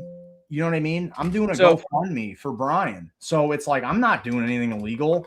We had every right to be doing what we were doing beyond a what- reasonable doubt. What did they actually say to you about putting up the banner itself? Because They it's said not we weren't breaking any laws. okay, and it is crazy to me they admitted this stuff to you, and I've seen the body cam and stuff, and it's like I'm wondering if they said anything additional to you about why they like. They're like, you're not breaking any laws, you're not doing anything. Like they seem to confess that they have no real, even probable cause. Well, I then think still arrest you. this is what I've seen and what I'm trying to think of, like what the grounds would have been. They had trespassed, or no, they had already arrested and charged Reckless Ben for stalking. And I think what they were trying to get at is Reckless Ben continue to stalk through agency, through having these people show up, even though he's not doing it himself directly, he's orchestrating it. I think that's what they were trying to get at for additional charges against Ben. Absolutely. That's what they were trying. But if they were that is the incorrect. situation, then again, Sheldon and everyone else is not violating any laws. So they can't be arrested, they can't be detained, and their phones can't be taken without a search warrant. Because it's the same thing with when they had an arrest warrant that turned into a search warrant, but then it was really just a search warrant, and then they used it to arrest everybody on scene. They get like a little bit of authority to do something, and then they just run wild with it. There's all kinds of violations going on in these videos. So many.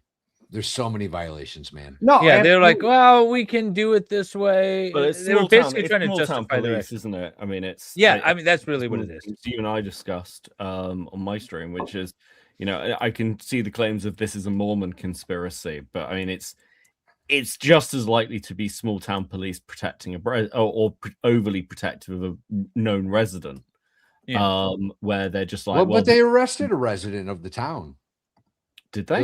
The kid that they hired, the to Mormon be a kid. Mormon. Did they arrest him? They arrested him in the raid. Mormon kid wasn't arrested. Tyler. Yeah, they just turned him away, right? Shout out Tyler's production. I think he's the next PewDiePie.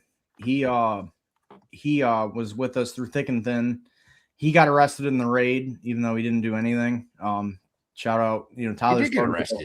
See, Tyler got arrested. He got arrested in the raid, but he wasn't arrested. He was arrested because he was in the raid. He wasn't arrested or charged. Right, but that was an illegal arrest. You're not allowed to. I've been in raids before, and if you didn't do anything, you're not allowed to just take people to jail. I've experienced my raid or two in the past, and I know these cops were not acting with authority. No, I mean, it's like there was nothing to arrest everyone for. Yeah, and then they arrested. All you do is you detain them. That kid is the next PewDiePie. Mark my word. If it's truly a search warrant, you detain them outside so that you can conduct your search, and then you move on. You don't take them down to the station. Because you guys were taken in after that. Which Well, is... I was already in jail getting interrogated about a GoFundMe.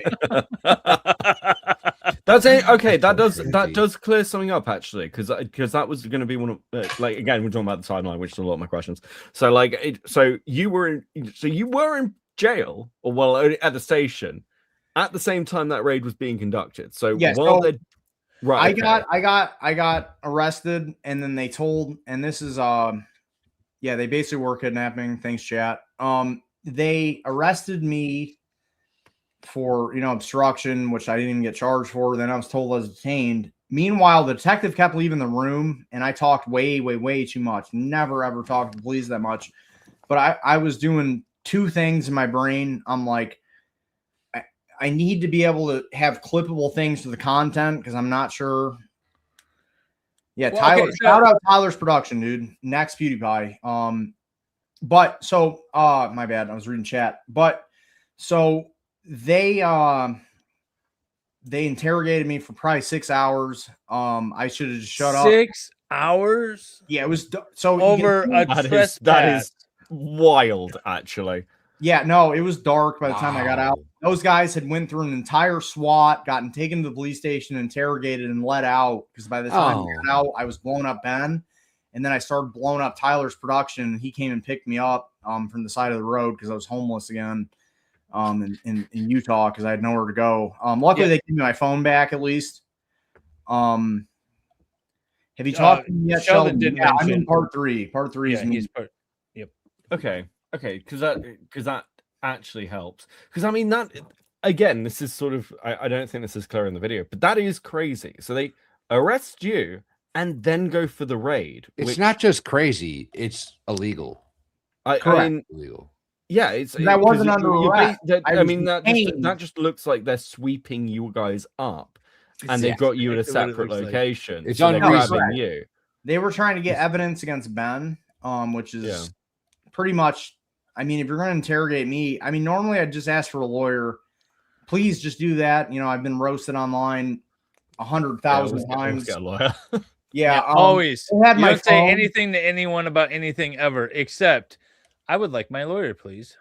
If No, you ever normally- get Mirandized, What I was that's gonna the do- only thing you should say after that. If you get Mirandized, you say, "I would like to speak to a lawyer, please." Absolutely. That's Do the- not. Period. It's just you guys got to understand it from my perspective. I know how this kind of stuff works from being an ex-criminal, and I just thought, for one, I was trying to.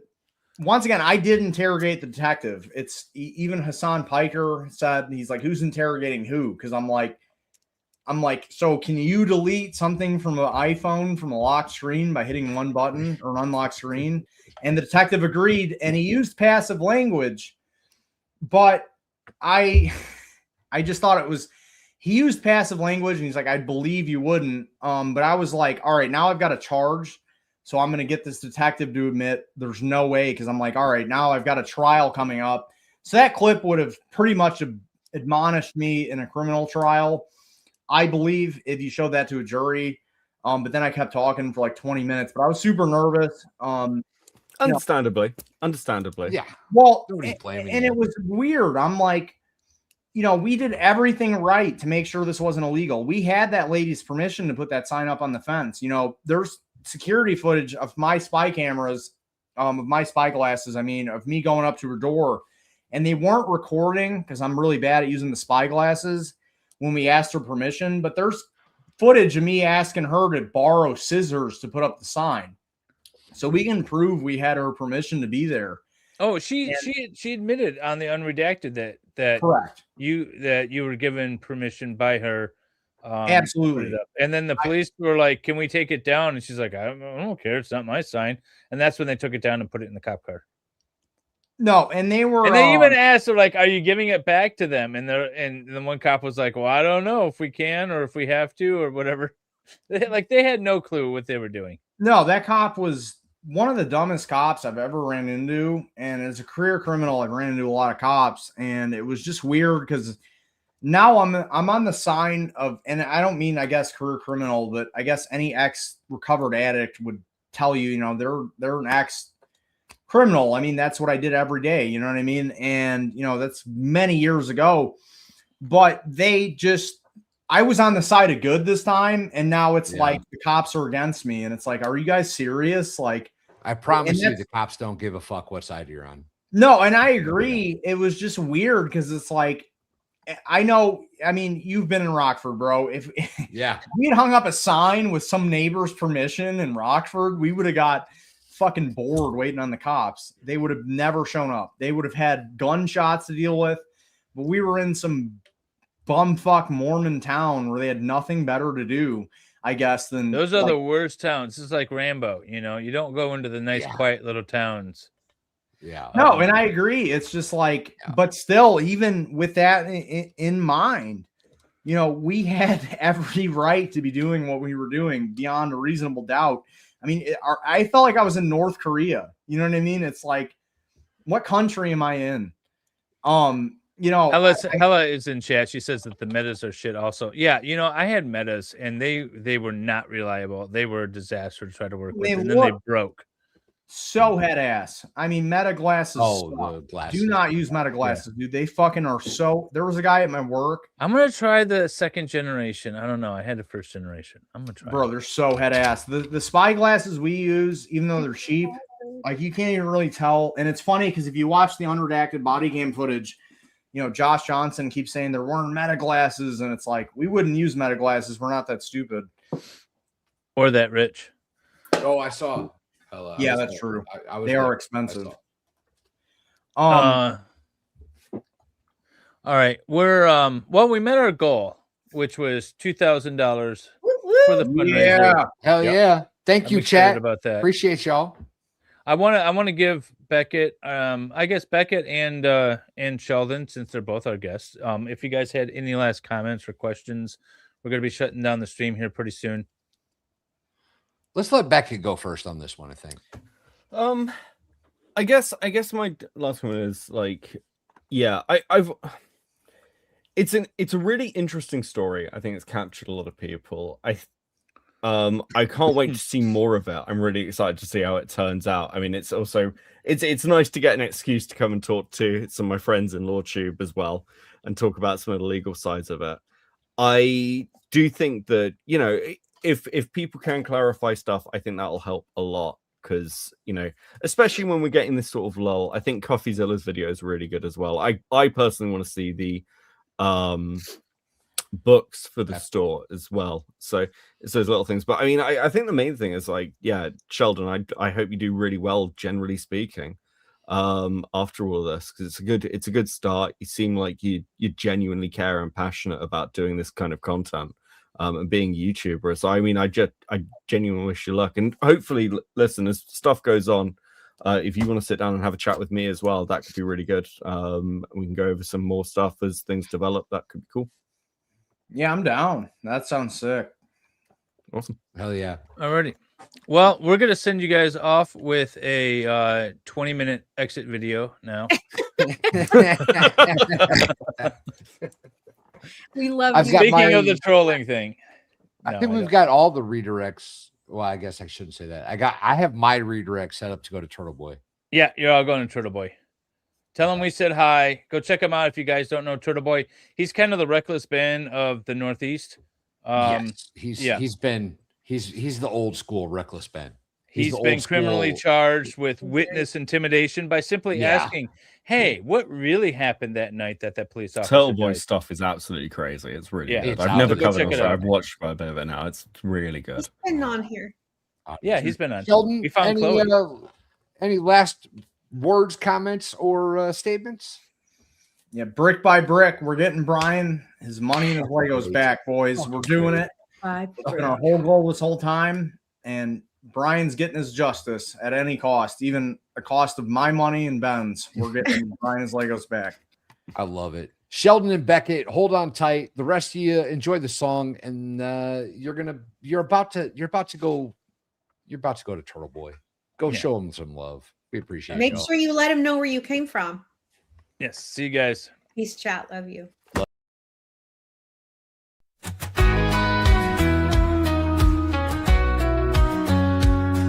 Attorney in a suit and goats on the loose. Divorcee sipping wine like there's no excuse. With Lego bricks stacked in a colorful haze, they're building dreams while the questions blaze. Brick by brick and word by word, secrets spill out as the pieces get stirred. From lawsuits to heartbreaks to stories of old, interviewing life while the sets unfold.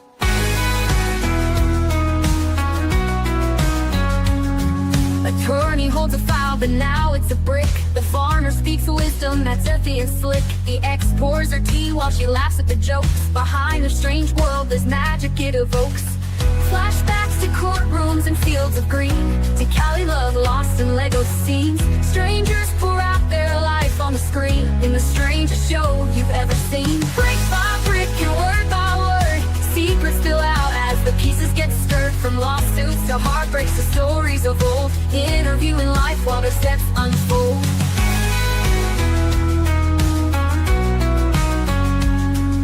Flashbacks to courtrooms and fields of green, to Cali love lost in Lego scenes. Strangers pour out their life on the screen, in the strangest show you've ever seen. Brick by brick and word by word, secrets spill out as the pieces get stirred. From lawsuits to heartbreaks to stories of old, interviewing life while the sets unfold. Classic castles grow, but so do the stories. Tales of fame, past glory, and embarrassing stories. The goat farmer grins, says life's full of muck. The attorney replies, bet that's worth the buck.